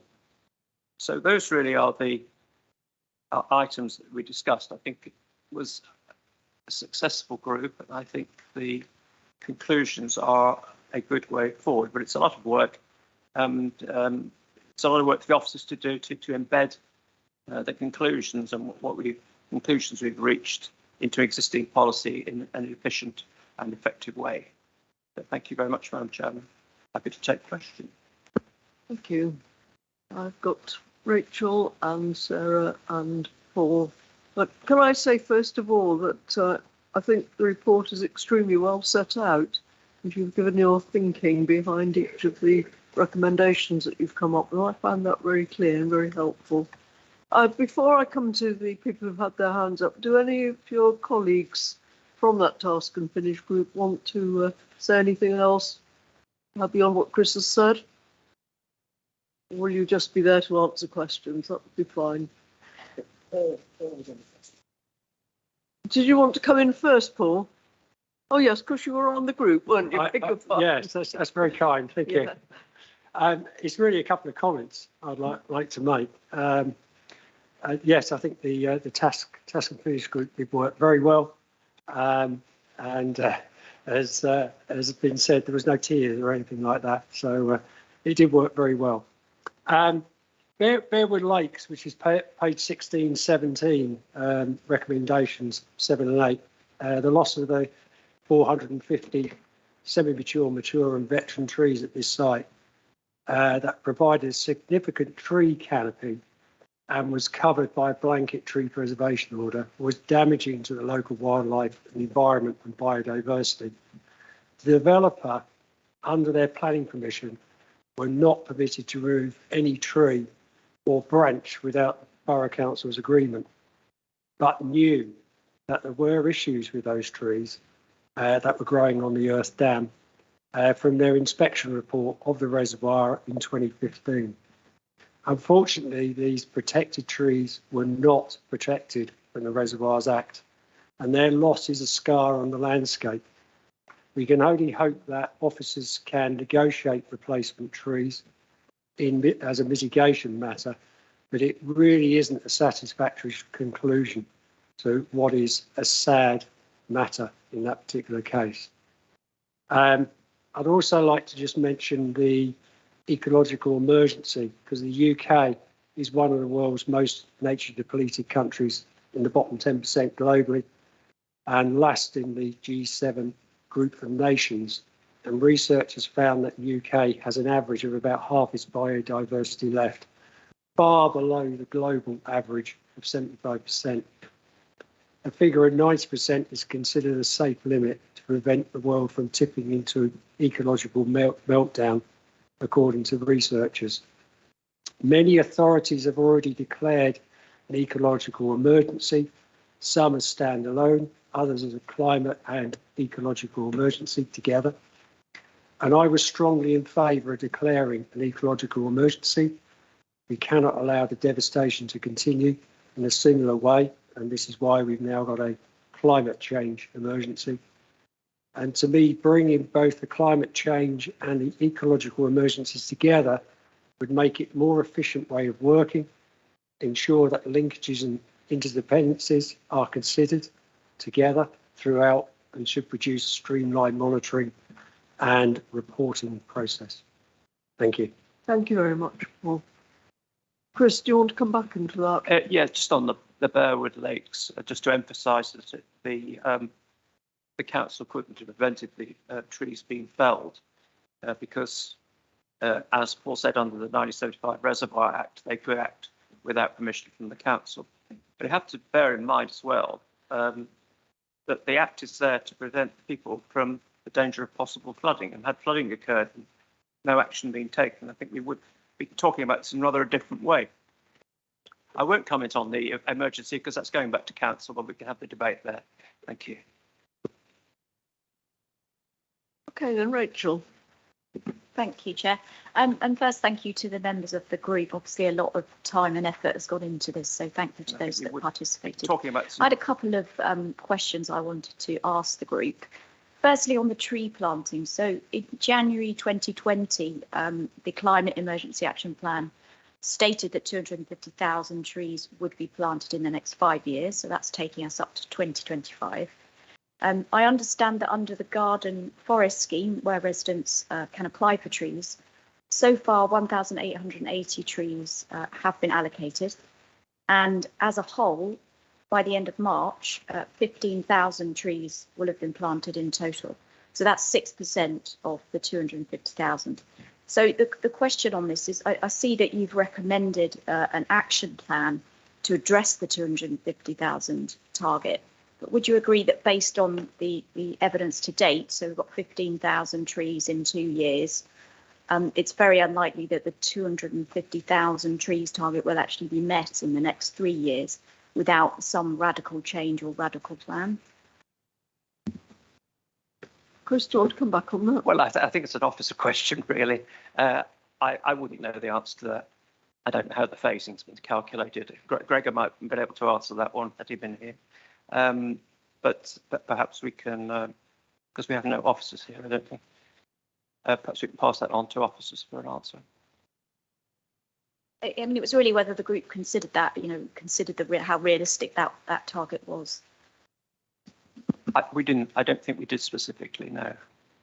Okay, and secondly, it was echoing some of Councillor Fishwick's comments already on. I was quite surprised the group didn't unequivocally, support the declaration of an ecological emergency, and I'm sort of struggling to see the reasons for that. Of course, there are linkages between the biodiversity and climate, but surely that, given some of the stats that we've already heard, that the ecological emergency is a distinct issue and it is deserving of its own sort of status and importance. So are you able to elaborate more on the reasons why the group overall did not recommend the declaration of an ecological emergency? Well, I can only talk for myself. I did ask what policies would emanate were we to declare an emergency, and I don't think any were forthcoming. As I said, we did support all the proposals within the motion itself.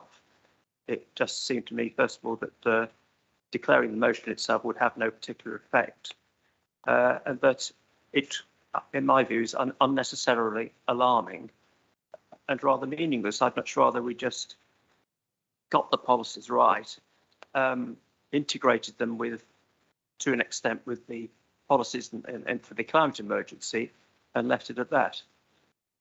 I mean, it's a moot point. You can argue both ways. I appreciate that. But that was my view. I can't speak for other members of the committee. Paul obviously is in favour of it. I don't know what other members' views are precisely. Gary, I think you'd like to come in at that point. Yeah, I just very briefly wanted to thank Chris and Neil for the work in running the whole committee. They did an excellent job, and I think all of the members contributed considerably.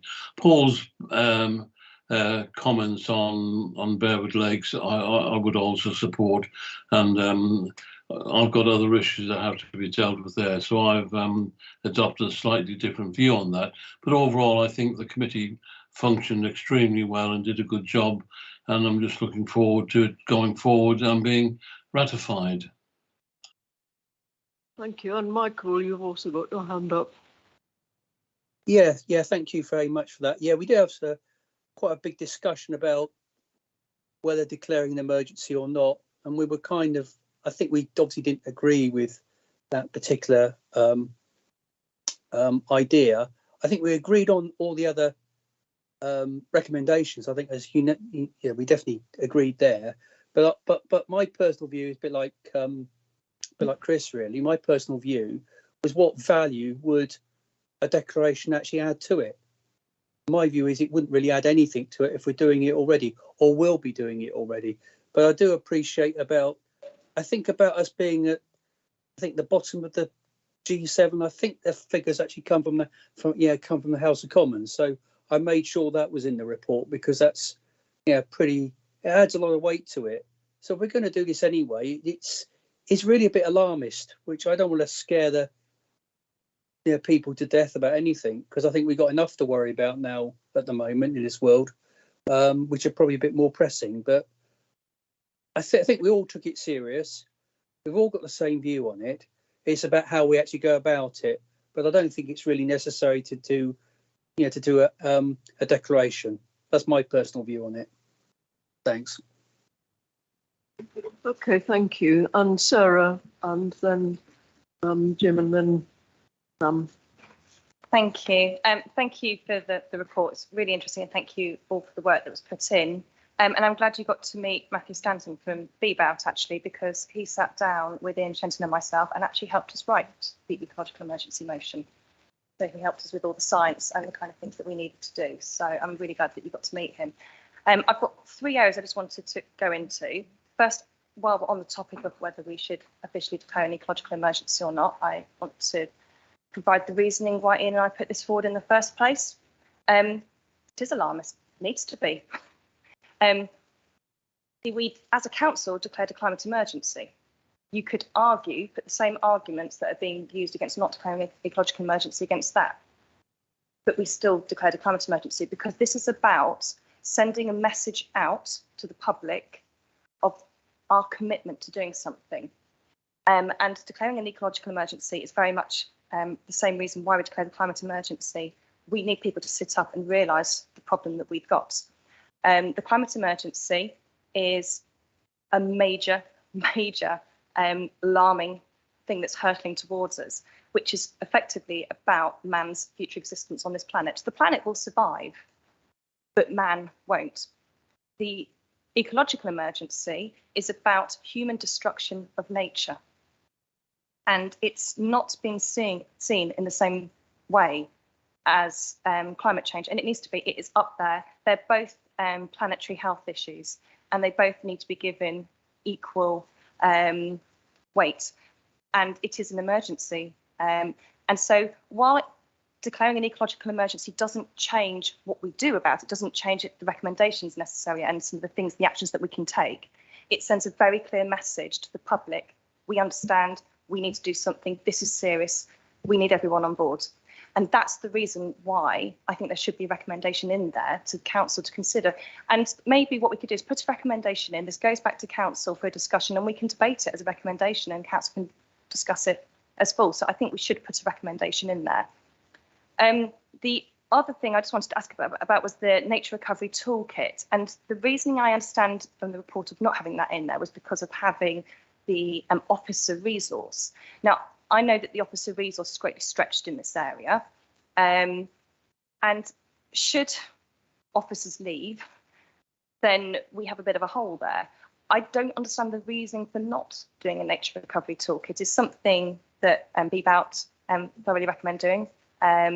They can help council develop one, a bit like they can help with the demonstrating the 20% net gain. So I don't see why we haven't got that in as a recommendation. So those are the first two things. And the last one was about the recommendation one with the biodiversity action plan. I wasn't clear from that recommendation whether we're referring to the existing one, which expires in 2 years and has been sat on a shelf for the last few years collecting dust, or does this mean that we're actually ensuring that a new biodiversity action plan is written? So could I have some clarification around that, please? Thank you. On the emergency, this is going back to council, so there will be time to have a debate on whether we declare an emergency or not as part of the motion. The toolkit, it was the officer view that they thought that they were in a position to carry out what was required without actually developing a toolkit. That was there. That's what they said. We still wanted to investigate it. It's there in the report. It's not a definitive answer. You know, I don't think it's something which needs to develop. The debate needs to carry on. I take the point that if officers leave, then you could have a problem. The government is, I believe, trying to get more ecology officer expertise out into the council. So we'll see what happens. But it's something that needs to be monitored. But it's a fairly minor disagreement, I would say, between what the members thought, some members thought, and the officer view. The biodiversity action plan, yes, expires 2024.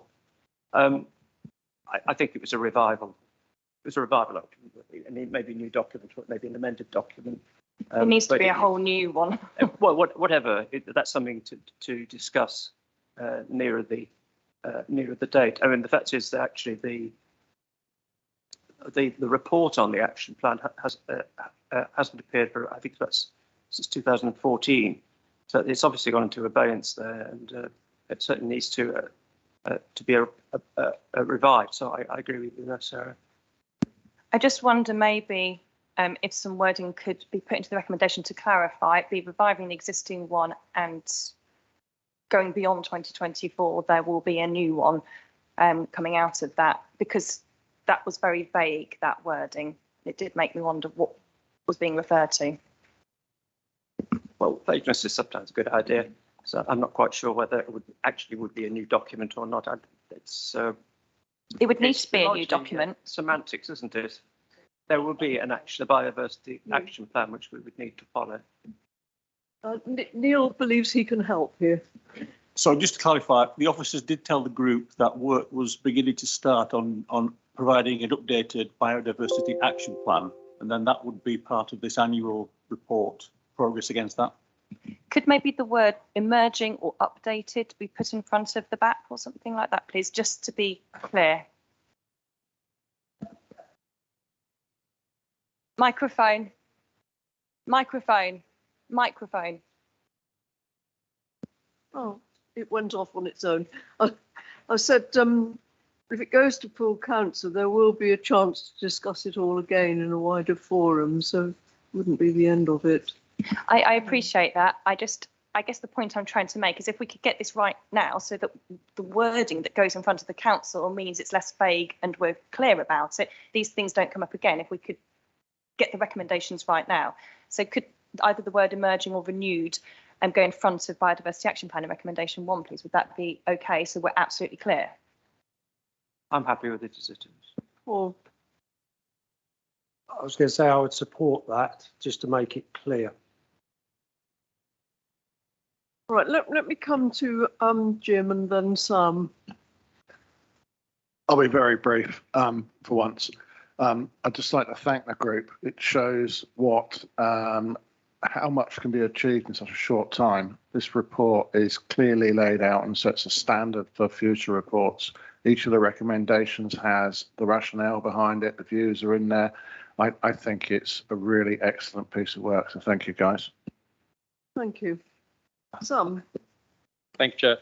Yeah, I'd also like to thank the group for creating this excellent report. I think it's really detailed, really well written, and just comment really was in the conclusions on page 25, section 6, just reading into the, I completely agree with one of the conclusions here, which is there's an opportunity to work more closely with schools to encourage children, young people to get involved with this, and it'd be great to see some sort of action plan in the future as a result of this to look how we can work more closely with schools to put something together. Right, anyone else want to contribute? Well, Gary's still got his hand up, but he had it up from when he spoke before. Do you want to talk again, Gary?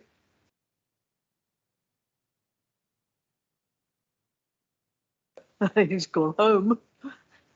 Gary, did you want to speak? My hand is going up and down. No, my hand's not been raised, it's been down for ages. No, I don't want to speak. I'm quite happy. You don't? No. Okay, thank you. Perhaps you could put your hand down then, if you can. I know they sometimes don't work. That's great, thank you. Well, we've got 2 sets of recommendations. And I'll take them separately. We've got the ones on page 5 and 6, which goes from little figure 1 to little figure 15. So we'll take those first. Can I see those who are in favour of these recommendations going to the executive?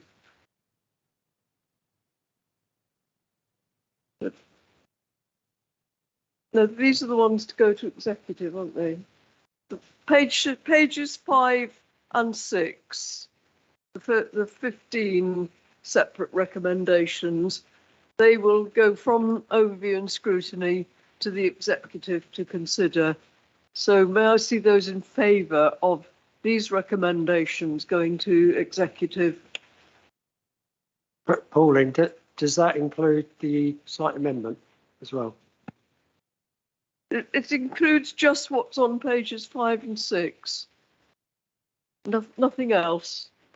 And hands are floating up and down again. So put them right up, please, so don't be ambiguous.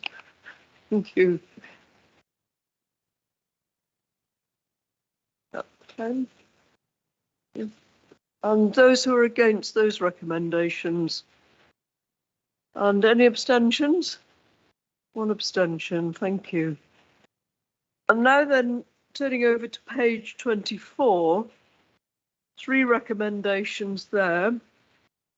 And those recommendations are to go to the full council meeting, bypassing the executive.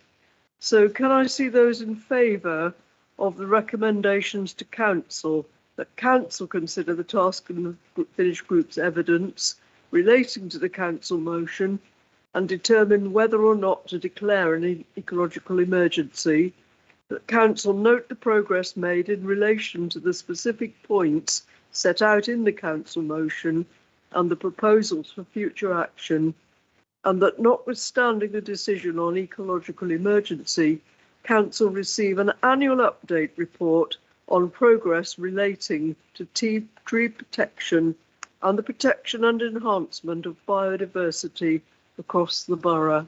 May I see those in favour of that recommendation, please? Yep, that's unanimous then. Thank you very much indeed. And again, can I thank those who were involved in putting this report together and all the preparation that went into doing that. It was a very impressive list of witnesses. I don't like that word, but that's what we officially should call them. And did you write the report, Neil? Yes. It's an excellent report. Thank you very much indeed. And thank you to all the members of that group for coming this evening. It was really useful to have you here.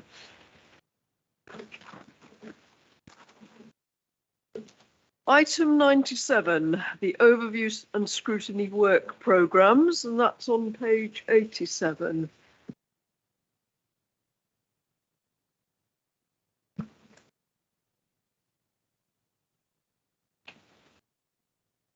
To look at the requests that we've received and to consider the work programme for next year, and note, of course, that other things can come in during the year when they crop up, and that any additional scrutiny requests will be reported to the meeting in June. Can I just draw your attention to the middle of the box underneath that, the summary of the report, because this is a definition really of which ones we should or shouldn't accept, that they must reflect local needs and concerns. They must prioritise topics for scrutiny which have the most impact or benefit, involve local residents and stakeholders. Well, we've done that by asking them, and be flexible enough to respond to new or urgent issues.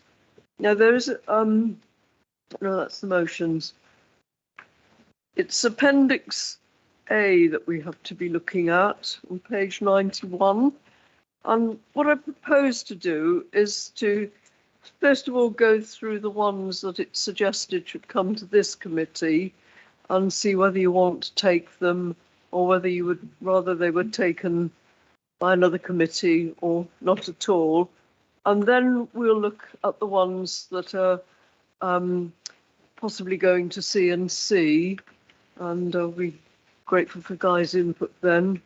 And then I think there's one that's suggested to go to Children's Services and one for HOST, so we'll look at them at the end. So let's go through and look at the ones that are requested for this management committee. Number 1, in the process of pushing through new builds by the estates. This is a rather long one, but I'm sure you've all read it.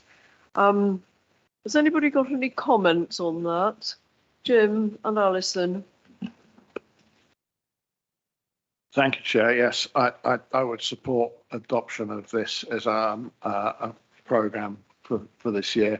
I personally, along with fellow councillors in my ward, been involved in a number of issues where trying to help residents is confused by who owns what.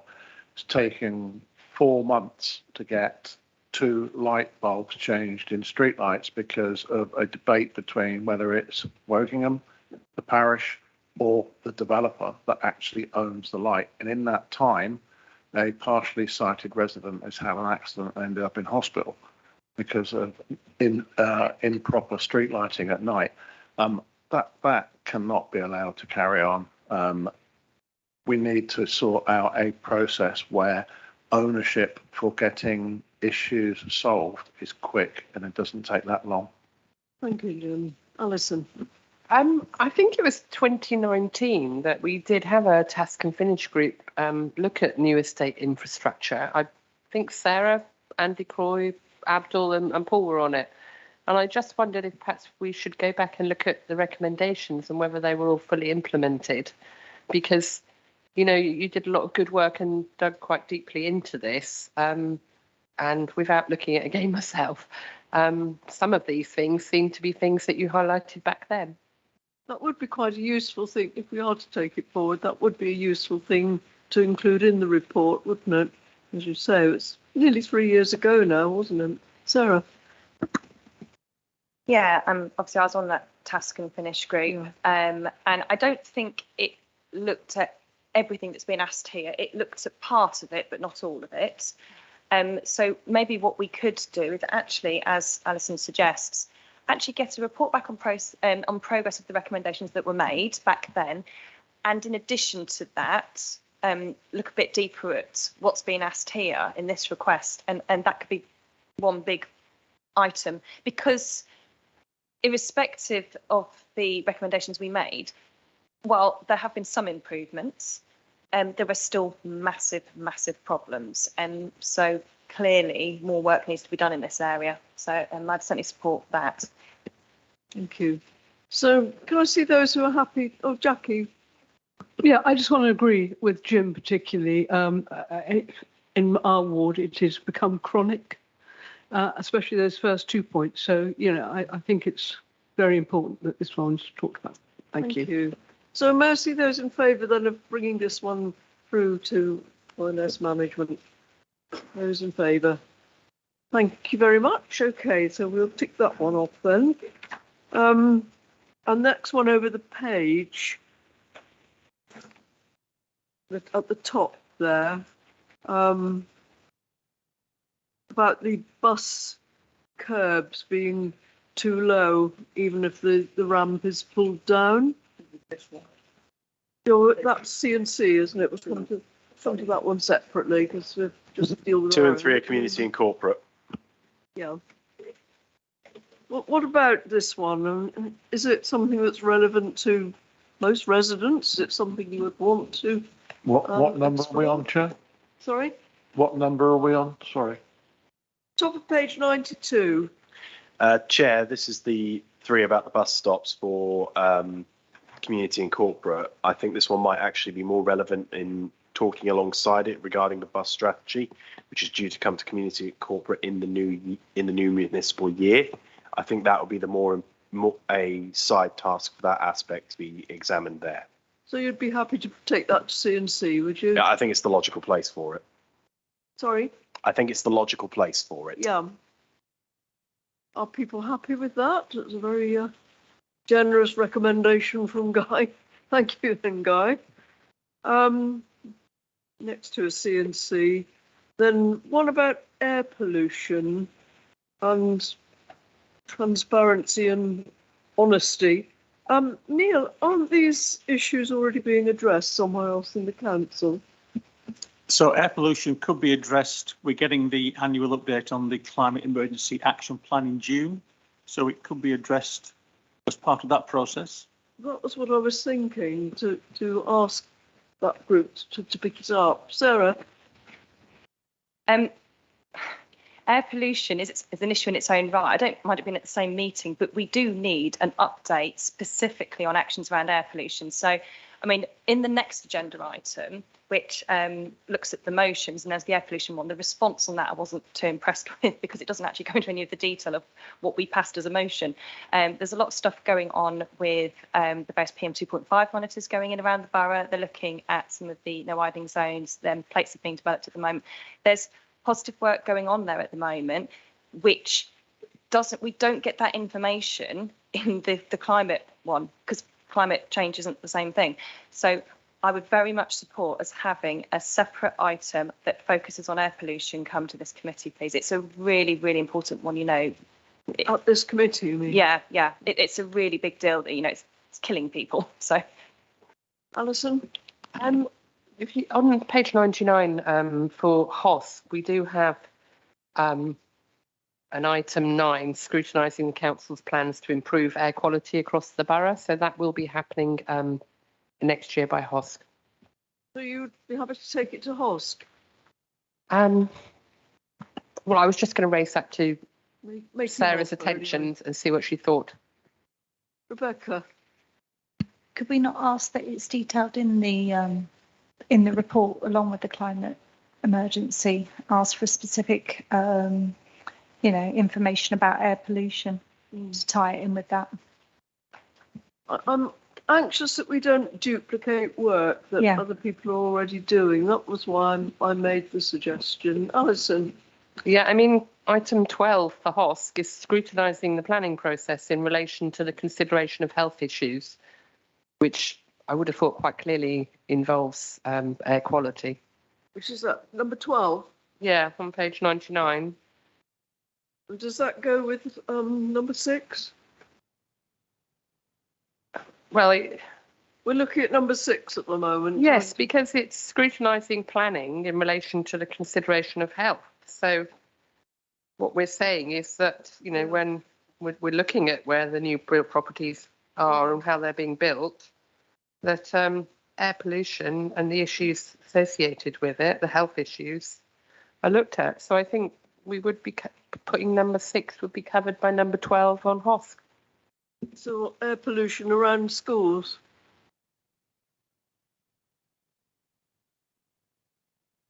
Well, sorry. Schools isn't specifically mentioned in 6, but right. I think, Chair, that we're talking about 2 references here. There's 6 in the 6 is in Annex A programme and 12 in the HOSC programme. Yeah. Let's just deal with 6 for the moment. Norman. 6 is already going to be covered because it's been put into the HOSC programme. Ah, okay. Norman and Sarah. Okay, Sarah. While planning might be part of it, that's only going to be a small part of air pollution. It's a much bigger field. We get our annual reports that go to DEFRA that currently the PPP do, and then any actions are done in-house by our in-house air quality team. There is stuff going on that won't be covered by that item on HOSC, I'm afraid. It will cover some of it, but that won't cover the air quality agenda as it is. Air quality is it is a health issue, and I wonder if that is something that HOSC wants to do in conjunction, maybe a joint piece that HOSC and this committee looked at or something. But I don't feel that the 12th item on the HOSC committee will cover what's being requested by this member of the public and what I believe we should be looking at. I've got no problem with it coming at the same time as climate emergency. The point I'm trying to make is whenever we've had anything related to air quality come as part of it, it's been an afterthought because obviously air quality stuff isn't part of climate emergency. It's been on the side. We've never really had any detail or information about it because it's not part of that. So we've never really had a proper air quality update. It needs to have some very specific stuff. And it is some of the officers that are dealing with air quality are actually separate to the climate emergency officers. There is crossover, but they are, again, separate issues. And we've never scrutinised it. Neil, is it being dealt with by the Climate Emergency Working Group? Do you know? It is referred to, but obviously, as Councillor Kerr says, maybe not in as much detail as the whole work that's going on. So I'm happy to do more investigation and come back by email with the best way forwards. You need to talk to Richard Bissett. Shall we do that? Yeah, very happy to take it off HOSC. We've got lots to do, so if it goes to scrutiny management, that'd be great.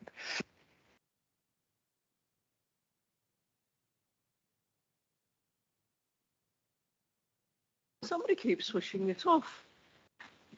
We'll have another discussion when it comes back to the next meeting. And in the meantime, we can perhaps get someone to do some research on exactly what is being covered, because I am very conscious that the officers are busy and so are the members, and we don't really want to duplicate things. So we'll bring back next time. All right, number 7. It seems to, well, it's just a personal view. It seems to me that this is already being addressed. Is that right, Neil? I think, as you said, it is a subjective issue whether or not the council's communications are clear and effective or not. So I'm not sure it's been scrutinised by any of the committees, but you may want to decide whether or not this is a priority to be looked at or not. Well, it's just about specific things, isn't it? It's not of great general interest to the whole of the public. But anyway, what are your views? Guy and then Jim.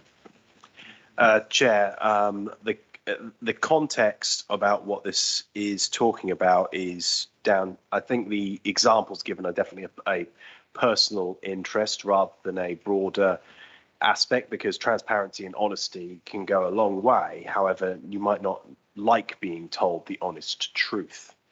However, one aspect that we could consider looking at this for is looking at it in one of what we're looking at with item number 1, because this is referring to a planning issue, is looking at how communication is done through the planning process and how handover of communication and aspects can be done on that regard.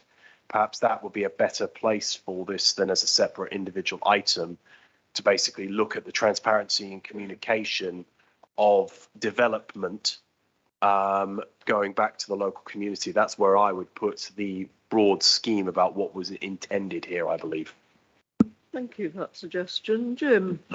I agree with what's just been said there, but I also think it's being covered by the presentation we had at the last meeting, which is on the voice of the customer or voice of the resident. So that's going to look at how we communicate across the piece as an organisation.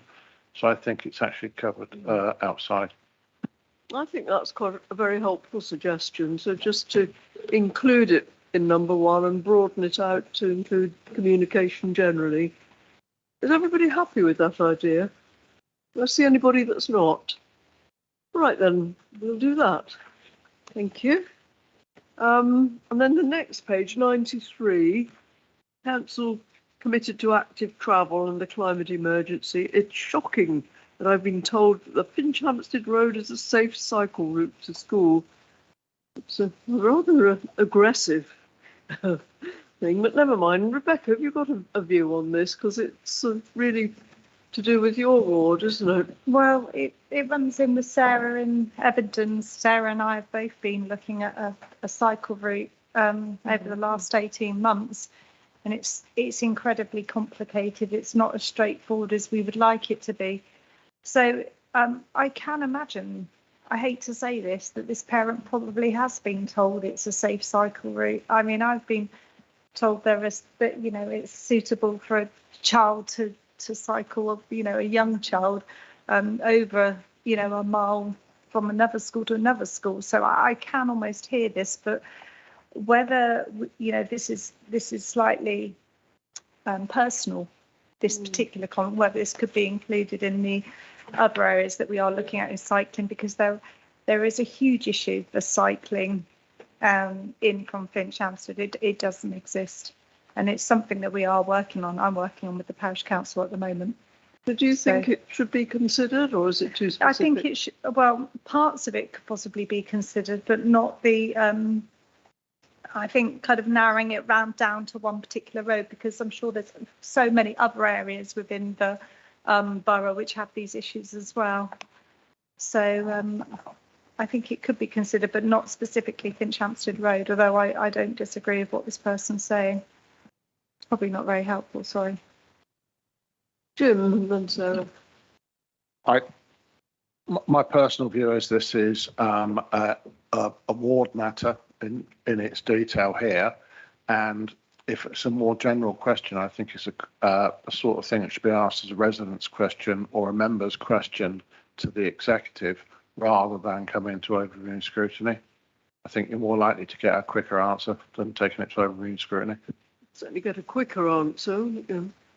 Sarah? I can provide some context. I actually know Wendy, and she used to work for the council. So she lives in Westcott, and her kids go to my kids' school. So, and I know exactly the problem she's talking about. It's the stretch of Finch-Hampstead Road from Tesco's up to Gowings is the issue. But she has been lobbying to try and get changes for years now. So she's done everything. And it's not working. But I think, yes, it is this is a specific thing, but we have a wider problem with the safe walking and cycling. And I wonder if maybe we should be looking at the development of the LC whip as a solution, because that is actually going to be really important to delivery of our what we're stating through the climate emergency was supposed to be reducing car travel by 40% according to the plan and increasing cycling by 250%. So the LC whip is going to be fundamental to that. It will include the Finchampster corridor, but it includes the whole borough. So it would be a more strategic look at how we're tackling this. And I think that would be a good way forward. Paul. Yes, thank you. This isn't an isolated case. There are lots of them across the whole borough, and it is actually the development of the local cycle and walking infrastructure plan. It's what we need to be looking at, and I think that's where this should link into. So it's a bigger picture than just this. Guy. If it, because my suggestion was to look at to LC whip as well, was be there, but that would probably fall under community and corporate. Unless this committee wanted to look at it and potentially, I can't even remember where we are with the LC whip off the top of my head, because the last time I recall it was going out to consultation. Paul, where is it? I can't remember right now. It's somewhere in the bike park at the moment. It should have gone out to consultation back in the summer of 2021, and currently I understand it's going to be after May. And this is just looking at the primary route network. So we've really had three suggestions. The one that Jim put forward, that it should be a question to executive, because I think that would get a quicker answer, but that's personal view. And Sarah wants to widen it out. And Guy, you were suggesting... I was basically concurring it needs to be looked at in the context of the LC whip. Jim's correct. The actual question in context needs to be asked for as a ward matter question at Executive Council, but it is at the broadest, the intention behind it needs to be looked at from the LC whip, which I think we need to, before it goes anywhere, I think we need to get guidance from Neil as to where everything is. If it's going out to consultation, then the results of that consultation need to come to the relevant committee. If it's going out in summer, let's say that the result, it needs to be presented in December or something like that, back to the committee. What exactly are you suggesting then, Guy? Effectively, a review of the progress and member input into the LC whip following the consultation, I think would be the logical next step on this one. It does sound sensible. Can I see people's views on that? How many of you think that that's a good idea and that we should do that? Thank you, Guy. That's got us past an impasse. So I think that's a very sensible suggestion. Thank you. And then number 10, now that we're exiting COVID restrictions review, whether the constraints of having a book of refuse site visits is still valid. Oh, yeah, there's been a survey done on this, hasn't there, Neil? One of the officers done a survey and found that most people prefer the booking system. I can find out, and it may be the answer to that question will resolve this issue rather than it becoming a scrutiny item. I think it can be done quickly by officers. Alison and Sarah. Aren't we due to have the waste strategy come back to overview scrutiny management? Perhaps we could look at this as part of looking at the waste strategy again, because they were going out to consultation, I think, when we last saw them. And I think that might be the one where we had to point out that we didn't meet in August. There is a waste strategy working group, so maybe that would be the right place to. But I think they were going to be bringing the strategy back here before it was going to exec, and we did tell them they'd have to get a move on to do it in July with us. Sarah. Yeah, and I was going to say, I mean, obviously this person's obviously looking for something to change in the interim, because by the time the waste strategy comes in, it will be 2026. So, but yeah, I mean, this needs to be looked at in that context. But there's an immediate question here. I can tell you that officers have done a survey, and there obviously are advantages and disadvantages, but one of the advantages of having the booking system is the sites know which local authority is taking the waste because they know where all the cars are coming from. So we're actually paying our fair share now for using it. So there's a financial implication of having it as well. But I mean, they have already done the work, so they could quite easily put together a little report for us to consider, to have a think, but it's unlikely to change anything because overwhelmingly the evidence came out in favour of keeping it. We did suggest to officers that maybe they wanted to keep a couple of turn-up slots just in case, because they have had people they've just turned away even though it's been quiet, which doesn't make sense. But yeah, the officer to talk to is Richard Bissett. Well, look, I'm on the Waste Strategy Working Group, so what I suggest is that I take this to the next meeting of that and ask if they know if a survey's been done and what the results were, and if there hasn't been one, then they can do one. They can do it straight away. There's no big problem. Alison. I mean, I think like Jim commented before, this is the sort of thing that a resident, we should explain how you ask a public question at the next council meeting, and then he'll get a direct answer immediately. It's so much the quickest way for the what's his name, for Steve to find out whether we're planning to stop having a booking system. Can I ask Neil? So when members of when our residents, sorry, not members of the public, when our residents have sent in these points, do you sort of go back and explain to them that, you know, there's lots of other ways of raising issues, talking directly to your ward councillor being the first one, and then asking a question at full council, or equally, we never get any public questions at Scrutiny, do we? But that is another way that a resident can raise something in public and be given a full formal answer.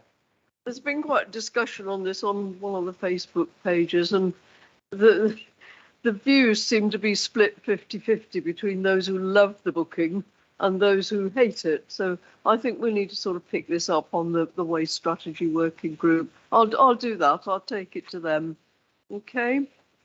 And there's only one more that's suggested to come to us. That's number 15. Oh yeah, there is an overlap there, isn't there? That could quite easily tie in with the waste strategy, and it might be worth Neil directing the member of the public who's raised this to actually maybe watch some of our meetings where we're scrutinising the waste strategy, possibly. Or you could simply ask a public question at the full council and he'd get the answer. 1 at a time, please, Jim. Sorry. So on this specific, it's similar in a couple of these points on here, that they've asked us as a council for answers and they've not received any response. So perhaps somebody talking to this particular resident and saying, who did you contact, and then making sure we get a response, even if it's not one they like, but at least we've responded, would actually solve that. I don't think it needs to come to overview and scrutiny. I don't think we should particularly turn the resident back to say, go and ask it elsewhere. I think we need to own that. Yeah. Alison? I mean, the way I read this is he's responded a few times to posts from RE3 is that, you know, RE3 have quite a good social media on Facebook. They put a lot out. And if he'd, you know, put a comment asking a question, most comments on Facebook don't get responses. And I think that's what's happened here. So I don't think he has asked the council yet. I think it's a good question that's being asked, actually. I would like to know the answer to it. And I wouldn't have thought it would be too much work to make us a quick report, just to give the statistics and bring it to this committee. Jim? As a few members were given the opportunity to visit RE3 and have a tour, and that information is readily available. So, Alison and then Rebecca. I mean, I think some of these are questions that can be given answers. They're not things that to dig into and delve and have oversight and scrutiny of. You know, we do have a limited agenda, and it's a matter of prioritising. And I do feel that number 15, you know, we can quite easily make sure that if Mr. Watson gets a direct answer to his question, it's not an agenda item, in my opinion. Rebecca? completely agree, I'm afraid. I just think there's so, when we're talking about air pollution and other things like that, that we feel are important to be included in our forward programme, to add something like this, as I know it is important, but it is a question that can be simply answered, and I wouldn't want to waste any more time by making anybody write an additional report over it. Hi. Chair, just to pick up on the comments from there about some of the subjects we've had this evening submitted, might I suggest that yourself and the Vice Chair work with Neil next year before we go through this process again, and basically identify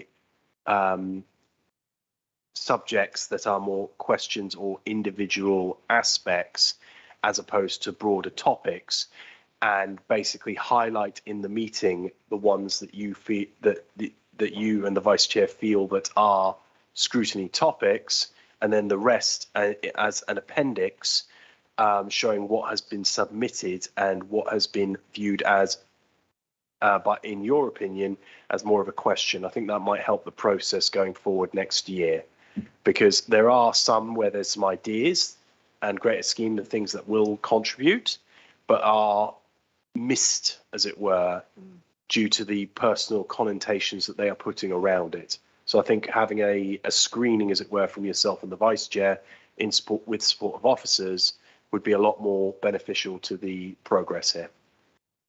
It seems to me that the answer to this is really very, very brief. A goes to have that happen to it. B has this happen to it. I would have thought a brief report to us would cover it, but that's my personal view. Sarah, Jim, sorry, Paul. I'll take your mask off. It's Paul. You don't even look the same. The actual question there, Richard Bissett has got the answers. Yeah, and I would like to know very, the answer. very, very simple. And I think if Neil could approach Richard Bissett, then the resident could have his answers. Alison and Guy. I think it's essential that we separate what is very interesting and we would enjoy learning about and having the opportunity to ask lots of questions about, from what is most worthwhile and is going to make a difference to our residents, and we're going to add value to the work of the council. I would like to ask Neil, I think this is a complete change from what we had last year, when Neil read through all of the submissions from our residents and simply produced a list of the topics that have been put forward to look at, which made it a lot simpler for us to decide how to allocate them. Whereas having, verbatim makes this more difficult. So I think we should revert next year to simply having a list of the topics that have all been put forward, and then we decide how to allocate them to the committees. Personally, I find this much easier to work with, but that's obviously just a personal thing. Guy? I still think my idea previously was valid. However, I think in this case, in regards to your personal preference, Chair, in regards to the waste and RE3, etc., Richard Bissett has got that report. I feel it would just be easier to send out the report that has been written and all that data to members in an email, and we can then basically read it at our leisure. And if we want to raise any further, we can raise it at future meetings. I don't think we need a specific item on this until we look at the waste management report in X months' time. Yeah, I can't remember the exact date. But is the next meeting, is it? my view on that would be that a member of the public has asked for the information, so it should go beyond just an email or something. It should be Chair, if the report's available to anybody. If the report has been written and it is a non-restricted document, then there is no block to basically share that information with the public, because effectively it is a non-classified document. As if it is basically public information, we can share that. It's only if it is a classified or a restricted document that we have that limitation as councillors. If it is something that is the day-to-day operations of the council, that is slightly different. Well, look, so I feel that we can spend this. We've spent enough time on this one, so I'm going to propose that we do agree to bring it to the Overview and Scrutiny Management Committee. If you don't want to do that, vote against it, and somebody else can make a proposal. So let me put that forward formally. Who would like it to come to the OSMC committee? If you do, put your hand up. Right, so will somebody make another formal proposal then, please? Norman? That we obtain the answer to the question and we inform the resident of the answers to the question. Okay, is there somebody who will second that? Right, let's see those in favour of doing it that way. Fine, we have a decision. Thank you very much. Right then, I think that's all of the OSM. Number 21. Sorry? 21. 21. I haven't got a 21. Oh, it's on the next bit, isn't it? Yeah, sorry. The agenda. You're right, Jim. Oh, yes, it's yours, isn't it? Right. Well, would you like to explain what's behind this then, Paul? Well, it says written there. I don't need to go through it, surely. But however, what I would like to say is it's time limited. It is something which is going to go out for consultation very shortly after May in the summer. So I think it's something that we need to look at in a short space of time. Right, any views on that? Or should we move straight to a vote on it? When is it going to exec before it goes to consultation? Well, sorry, when are exec approving the consultation? I don't quite know yet, but all I can say at the moment is it's after May.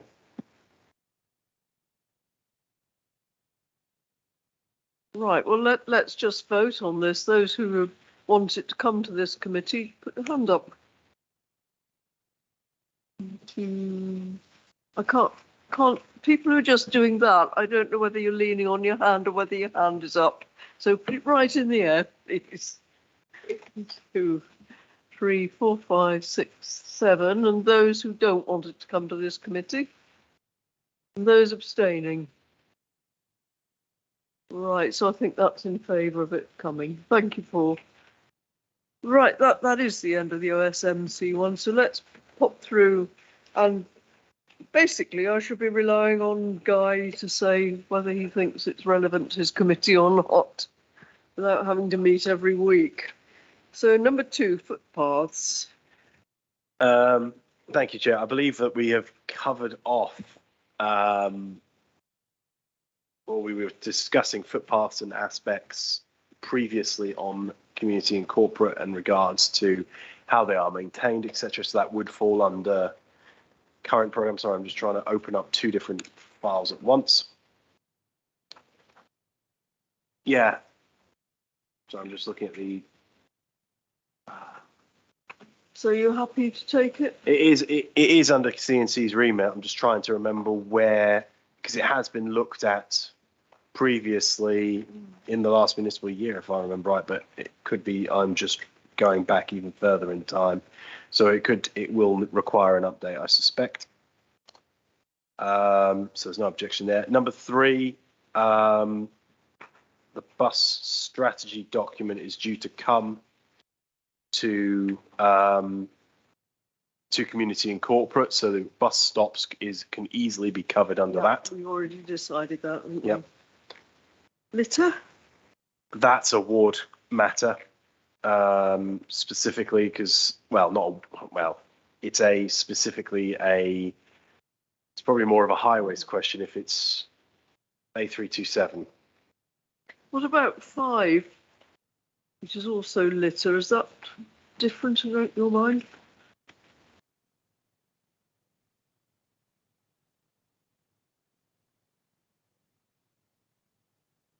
Well, actually, this is interesting because it's around consider ways to encourage developer responsibility for their waste materials workforce, school intervention, CCTV. Could this be a matter for the planning and development aspect again, in looking at the communications and how we better, because it's almost the planning and communications aspect again, so it might be better to form under that suggestion mentioned with item number 1 for ONS, for management even, it may be better to slot it into that in regards to the development aspects if it's referring to that. I'd be happy with that. What do the rest of you think? Jim? I'd be happy with that, I agree. Because section 106 and SIL isn't really, well, it's part of the purview of this council, but I suspect in the aspect of what the individual is referring to is probably more of a town and parish aspect to supporting of that. It's a crossover, isn't it, between that and budget? Go on, Jim. It's what we said earlier. It's about getting clarity about who owns what, and this is developer responsibilities that we need to foster it. So I think it fits together. And the final part of it, which is around contracting and littering, actually is probably for the borough parish working at the borough parish forum. That would be probably more appropriate where that is. So I'd split it into 3. The development aspect goes in with ONS, and then the rest of it is effectively over to borough parish working forum. Alison? I mean, the resident, are they not aware that, you know, street cleaning should be happening? So we shouldn't need to use S106 SIL money for, you know, a new contractors, because we already have a street cleaning service that should be doing this job. I don't know if we're looking at street cleaning and if it's part of the programme for the coming year. But that was my first thought when I read this. So do you think we shouldn't take this at all? My suggestion is basically it needs to be split up into its correct areas. Jim? Jim, Paul? It also... Again? You have. Has he actually got his name tag in front of him? I have. I'll put it on top of my head. Put it on your head, yeah. It also links in with Adopt a Street. This is really where it's come from, because street sweeping is sweeping of the footways and sweeping of the carriageway. This is litter clearance, and this is litter clearance where it gets into hedgerows and into the long grass on the verges and things like that. So it's links in with Adopt a Street. So we do look at the environment, don't we? Have an annual report on things like grass cutting and so on. Could it go in along with that? Or Chair, I don't recommend that. I think it's Adopt a Street. It's better placed with the borough parish forum. I still want to call it a working group. I think could that's somebody where. Put a proposal forward then as to what we do with this? It's my committee, as it were. So my proposal is that this, as I mentioned earlier, this is split into 2, as it were. 4 and 5. That the 4 requires as a highways matter. It needs to be referred to highways and basically an answer given. 5 basically then needs to be split in 2, with the first aspect of it in regards to developer encouragement, etc. Needs to go into item 1 on the ONS management around development communications, handover, etc. And then the final aspects of 5 needs to be the borough parish forum, because that is much more appropriate for things like Adopt a Street and litter picking and parish liaison in that regard. I think that's the more appropriate way of doing this. That sounds a good idea to me. Is everybody happy with that? Put your hands up if you are. Lovely. Thank you very much.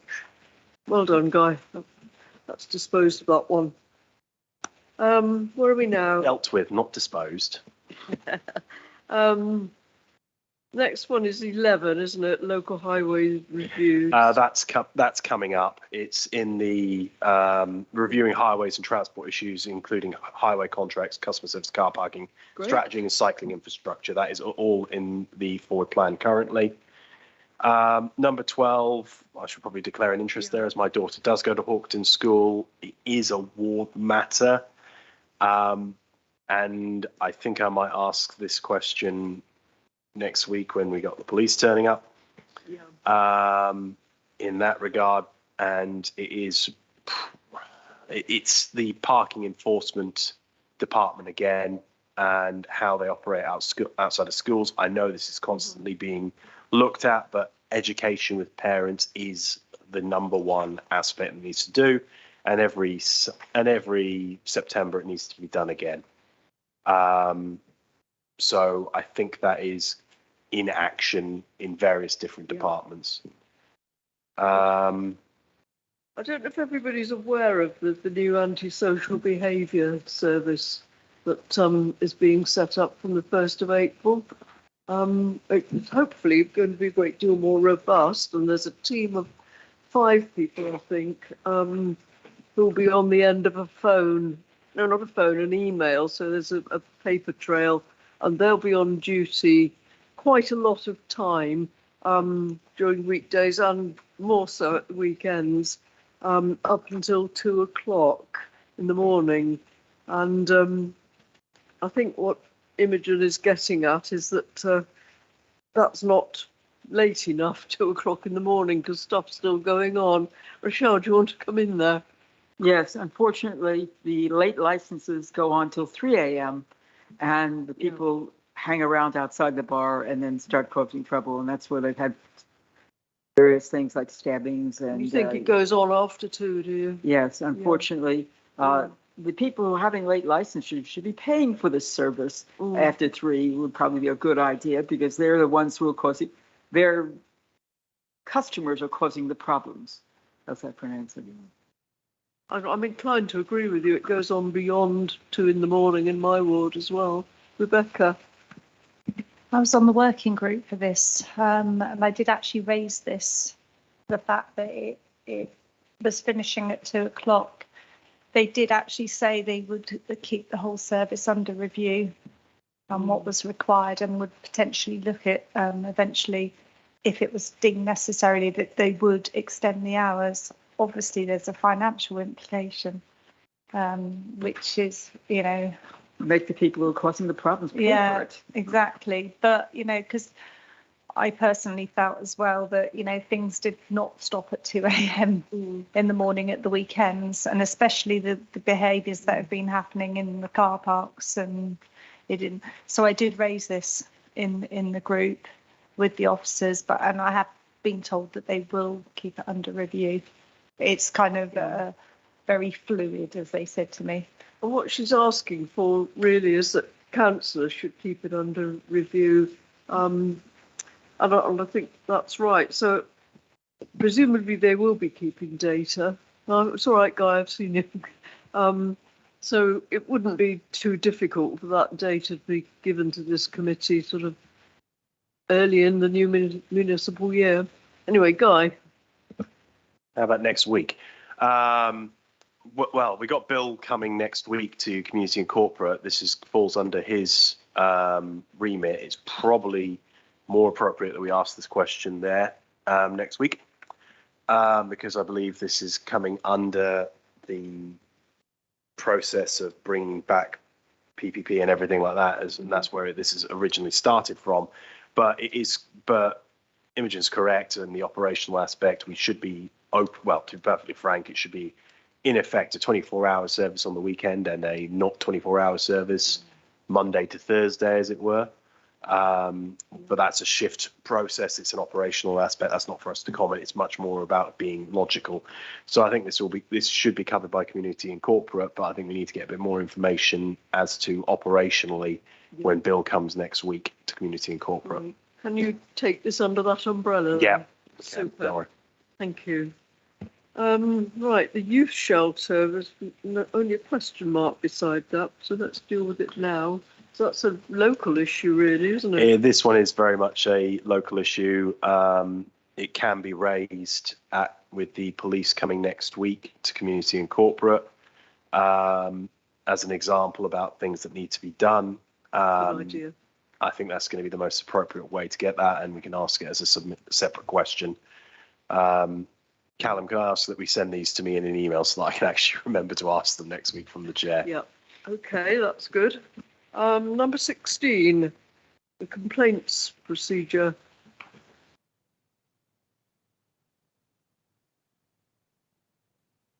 Well, I know what's behind this. It's a specific complaint. But I'm not quite sure what we can do about it. Sarah and Jim. I've worked with some residents on some complaints, and the process has not been great. I mean, when you've done a stage 2 complaint of a highways problem and you've got someone in highways fighting back on it, it's not independent. So there's been issues. So I think there's more than one case where there's been a problem. I wonder what Gary has put there is he's put an outcome. I wonder if maybe what we should be doing is looking at the complaints process and having an item come that looks and considers it. And if that is a recommendation that wants to be made out of that, then fine. But I think that whole process needs to be looked at, and I think that's what we should be doing. Gary, then Jim, then Paul. Well, it's Guy, not Gary, because I was about to say it's Gary on the TV, and I just looked up, and that's a no. Did I call you Gary? Yes, you did. Sorry. It's a long day. Don't worry, Paulie.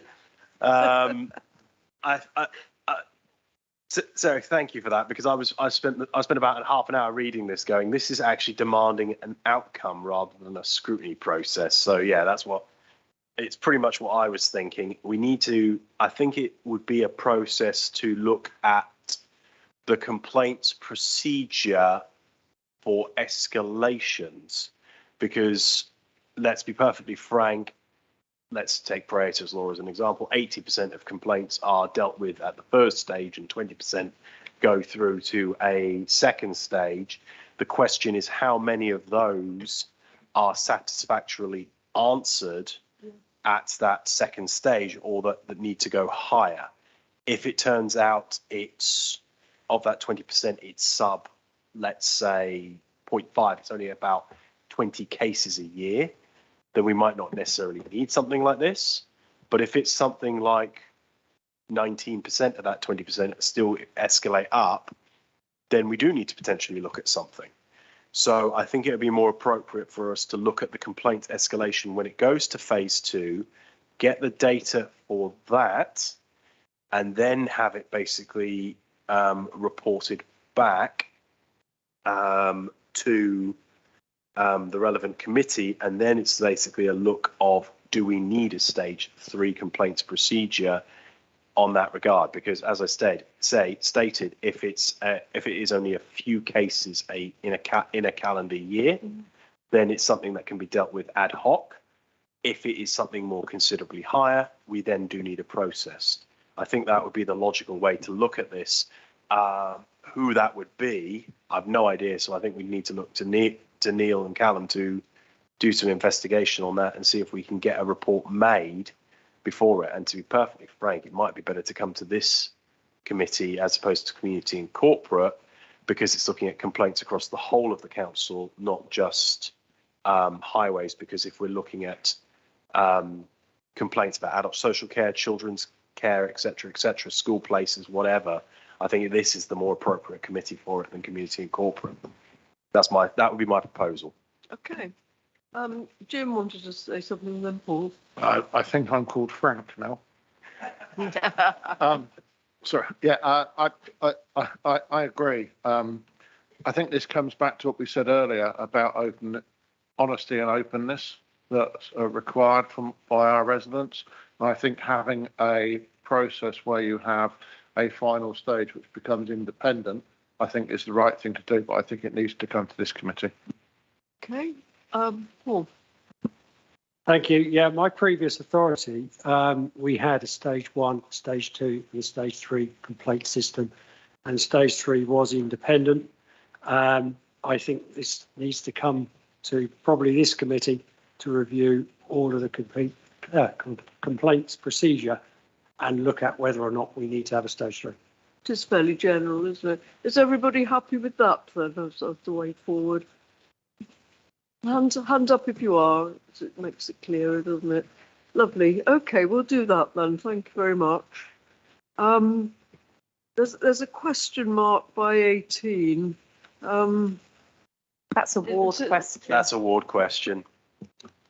It's clearly a police matter, because he's asking for action to be taken. So I think it's something that could be raised next week, Guy. Yeah, I was about to suggest it's a ward matter and a question. I think we can raise it next week with the police. I think what we'll do is we'll send these across in advance as well, so that there is information to hand. we should just assume that all the question marks are community and corporate at this rate. Should we move on to 19?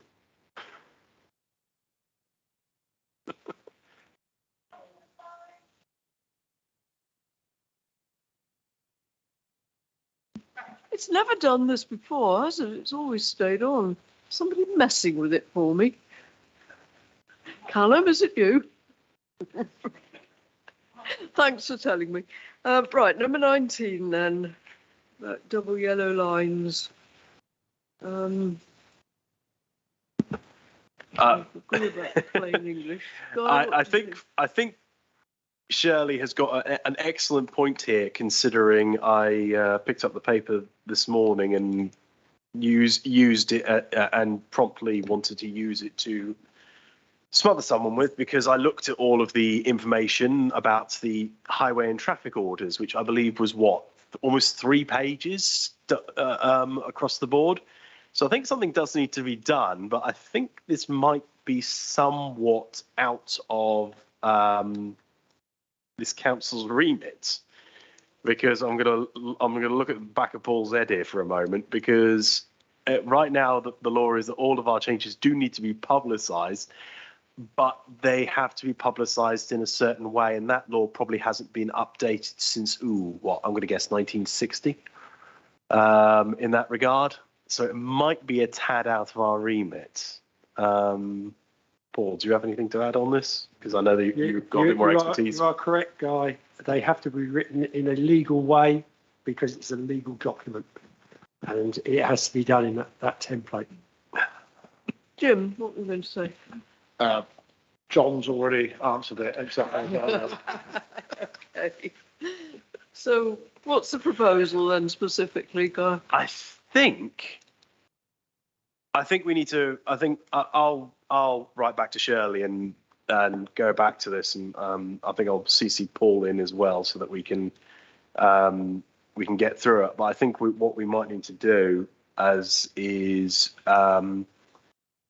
I think write a letter to a government department and basically ask for that the process of announcing this be brought up to the date in terms of 21st century standards. I think that's vague enough that we can get away with that in that regard, because otherwise we're not going to, we're going to be stuck in this process for the next 200 years.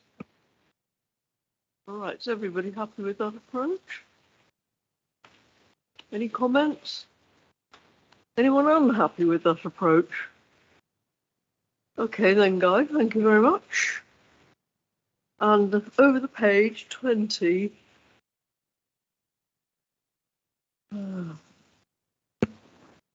Me again. A long one, isn't it? Now my battery's decided to try and die on me.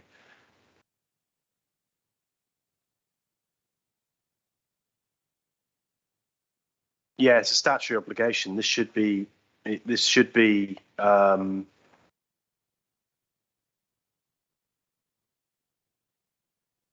coming under parking and the parking enforcement aspect, which should be. I can't remember the last time it came to community and corporate. 2018. Is that where it should go then? It should be, yeah. Okay. Maybe Neil can investigate that. No, it should have been, indeed. It should have been coming. Alison? So yeah, let's move to a vote that it's going to go to CNC. Yeah. Yeah. Thank you. That's fine. 22. Rachel's not here. He's retiring anyway. So she's gone. 21. Ian C is We've done. suggested. Guy, any 22. thoughts? Accessible for. Yeah, I'm looking at 22.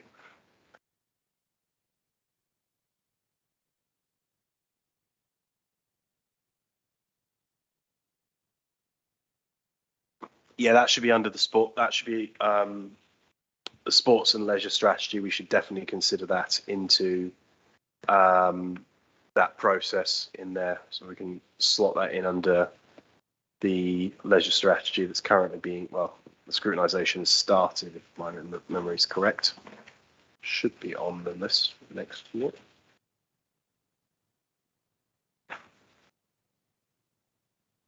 However, there isn't. This might also semi-fall under HOSC as well. Yeah, Alison, any comment? Yeah, it's a. We could do a joint. Yeah, I think there's going to need to be a joint one here when looking at this, because it is an important aspect. But it's also children's as well. Yeah. Yeah. So I think this one might need to be a joint one. Can we do that and arrange at least part of a meeting to be joint? Between HOSC I think certainly. I mean, I don't think HOSC is only about adults, because obviously whenever we're looking at, well, we looked at maternity services, which is clearly not adults. Well, sorry, the mothers are. But, you know, when we're looking at the ambulance service and GP practices, we're looking at the health services provided to every resident. So we can look at the leisure benefits of health and whether we're making it accessible to every resident, whatever their age. My suggestion would be unless you know, Norman's desperate to have it. Yeah, my suggestion would be to HOSC and just leave it open to community and corporate and children's services. Anybody else services. wants to go to the meeting, they can do that, because they do get advertised. Right, let's just go back then to the couple we haven't dealt with. Number 9, scrutinise the process for secondary school strategy. But we're already dealing with that, aren't we? We've already got a programme in place. So do we need to explore it even more, Sarah? I'm just wondering, given that despite the expansion of 3 schools, there were still 52 girls being diverted to Reading schools this year. There's a wider issue that might need to be explored by the Children's Services Committee, because we've been told that you know, all the place planning has been done and it's fine, and then we find out there's still problems. You know, there's still children that can't get a place in the borough, so something's not right. And my suggestion would be that the committee does look a bit deeper at that. Rebecca and Norman. The only thing I would say is this is because I sit on the schools forum, this is covered quite heavily in schools forum with the head teachers as well, and also the partnership group that's been set up with the head moving forward, the new group that's been set up this year with children's services and a group of head teachers to try and move forward with this. So I could say this is possibly covered there as well. So yeah, I think it is. It is. You can watch it on YouTube as far as I'm aware. It is, isn't it? It's broadcast. So yeah, it's a public meeting, and the new group is. Sorry, I said it's Norman's committee. So let's see what he thinks about that. Okay. There is already an item on our forward programme, which is scrutinising the allocation of school places across the borough.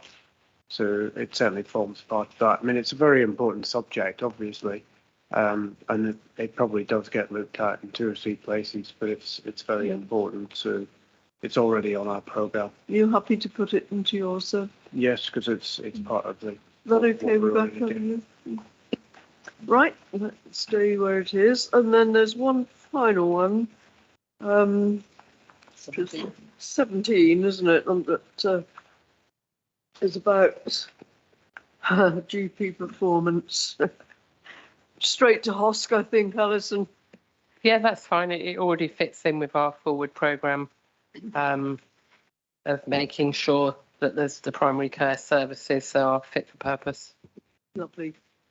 Okay, let's move on quickly to Annex B then, which is just really a list of the things that are likely to be coming up. Anybody got any comments or complaints about those lists, or are you happy just to accept them as they are? Okay, I take it then that you're happy. So let's move on to agenda item 98, which is the council motions. Thank you very much, Neil, for putting this together. It's interesting to see what's happening, isn't it? I've just got one question. I can go first. About mine, which is on page 106.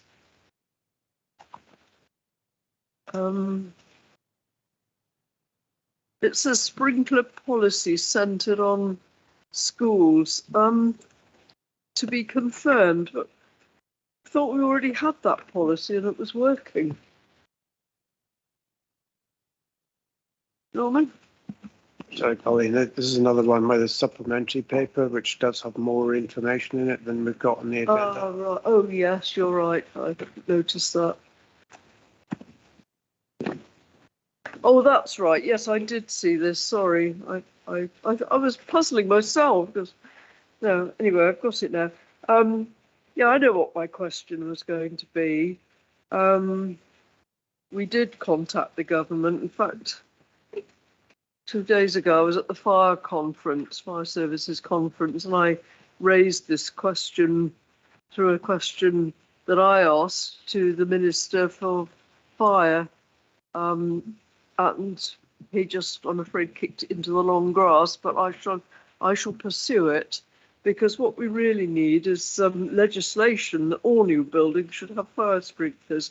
Anyway, what I was going to ask was the new secondary school porta cabins that are going up. Do we know whether they're going to have sprinklers? Did Bernie pitch or? So all the information I have is in the annex. I'm happy to take away and get further information and confirm by email. But any of these, if you could, Bernie or what's his name, building control, have an answer to that. But because they should. I mean, they are new buildings. They might not last forever, but they should have sprinklers in them. Thank you. Right, Sarah. Yeah, it's just obviously the air pollution one. I briefly mentioned this in the previous item. The response that we've been given on this doesn't cover what the motion was about, and we don't ever get that information in these reports. So providing we get the air pollution piece, I'd be happy with that. So I just wanted to add that in there. But can it just be noted in the minutes that I'm not happy with the explanation provided on the air pollution one, please, in this item, Neil. Thank you. Jim? As a more general point on these motions, some of them have been outstanding or been ongoing for 3 years, 2 years, 3 years. Is it possible, Neil, sorry, I'm going to ask you to do some more work, to go back to the originators of this and say, is it something that can be closed so we can actually clear the motion, or is it something that needs to be refreshed so we can actually get to actions, so we can understand when the objective of the motion has actually been achieved or not? You mean go back to the original proposer of the motion and ask if they're happy with the progress? I think that's not a bad idea at all. How would we do that? Any ideas, Neil? I can contact the officials.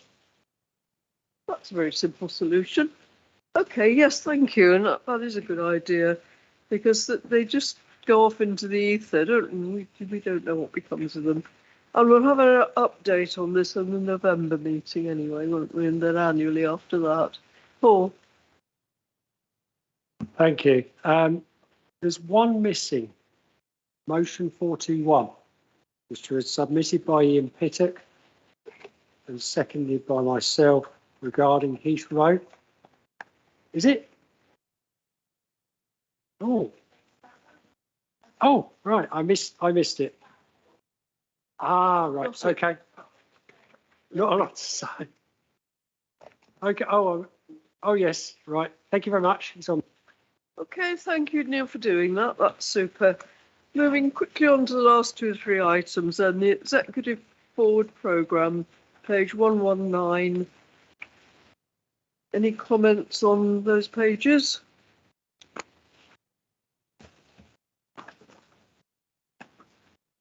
Okay, then let's move on to page 126, our own work programme. Any comments on that?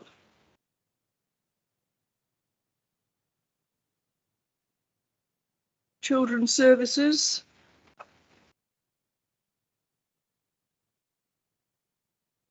I'm glad that schools causing concern has come back in. It disappeared for a meeting or two. Okay, then page 130 is the next one.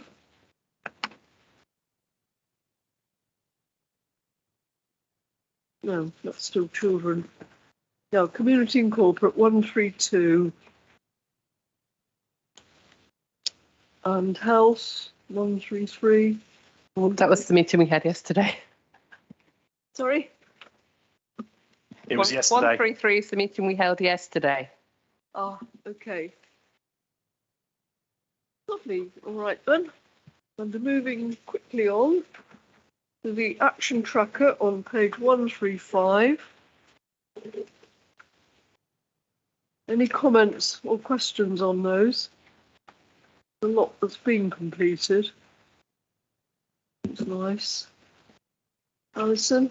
I wondered if you had an update on the progress of you establishing a meeting with, CLT and the executive. Which page is that? Page 135.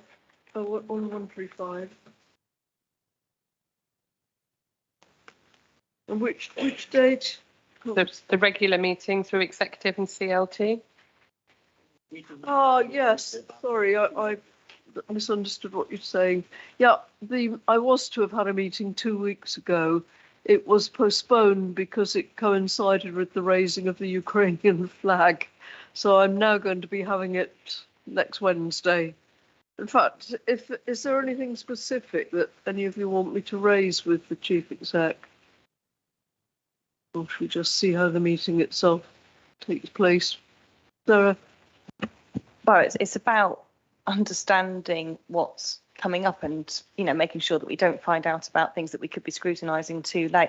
May I also suggest in the meeting you won't get a date together with her for the next meeting in the diary at the same time? Because this item was over a year old now and it's still not happened. We are getting better at finding out from them what's coming up, aren't we? They come to the meeting once a year. Alison?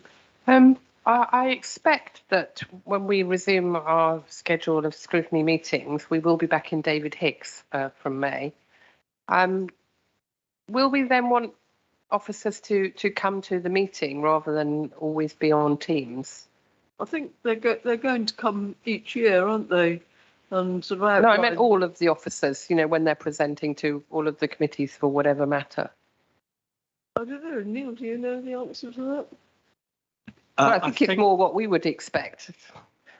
If that's what the committee would like, then obviously we can ask that happens in future meetings, because all the rules have now been relaxed. Last year. Is it not what we agreed last year? Jim? Paul? Jim first. Whilst I understand that the sentiment behind getting people to travel in to do face-to-face, I think one of the benefits that we have had from COVID is the ability to join remotely. And I think some of the officers have a great distance to travel to get here anyway. I think it should be an option. I think there are times when we're going to need face-to-face, but I think the still having the option to be remotely participating should still be left open. Okay. Well, just looking at the June meeting, that's what Alison raised. We ought to be having the CEO and somebody and directors at that one, didn't we? Yeah, can we have that on, Neil? Thank you. And Paul, sorry, you had your hand up. I was actually going to say the same as what Jim said. There isn't the need to travel most of the time for officers, and they do have a distance to travel. So if we don't need them here and it can be accommodated on Teams, that's the best way forward. Okay, right. Is there anything else? In which case, I close the meeting and thank you all very much for staying. Thank you. It's been a long meeting, but I think we've tanked through quite a lot of useful stuff. Thank you very much. Sorry, could we just for everything that he's done as part of OS management, because Guy, this is his last meeting as he's retiring in May. Oh, yes. we shall badly miss you, Guy. You have a great deal of wisdom. You've been a huge contributor to this committee, and we shall thoroughly miss you, genuinely.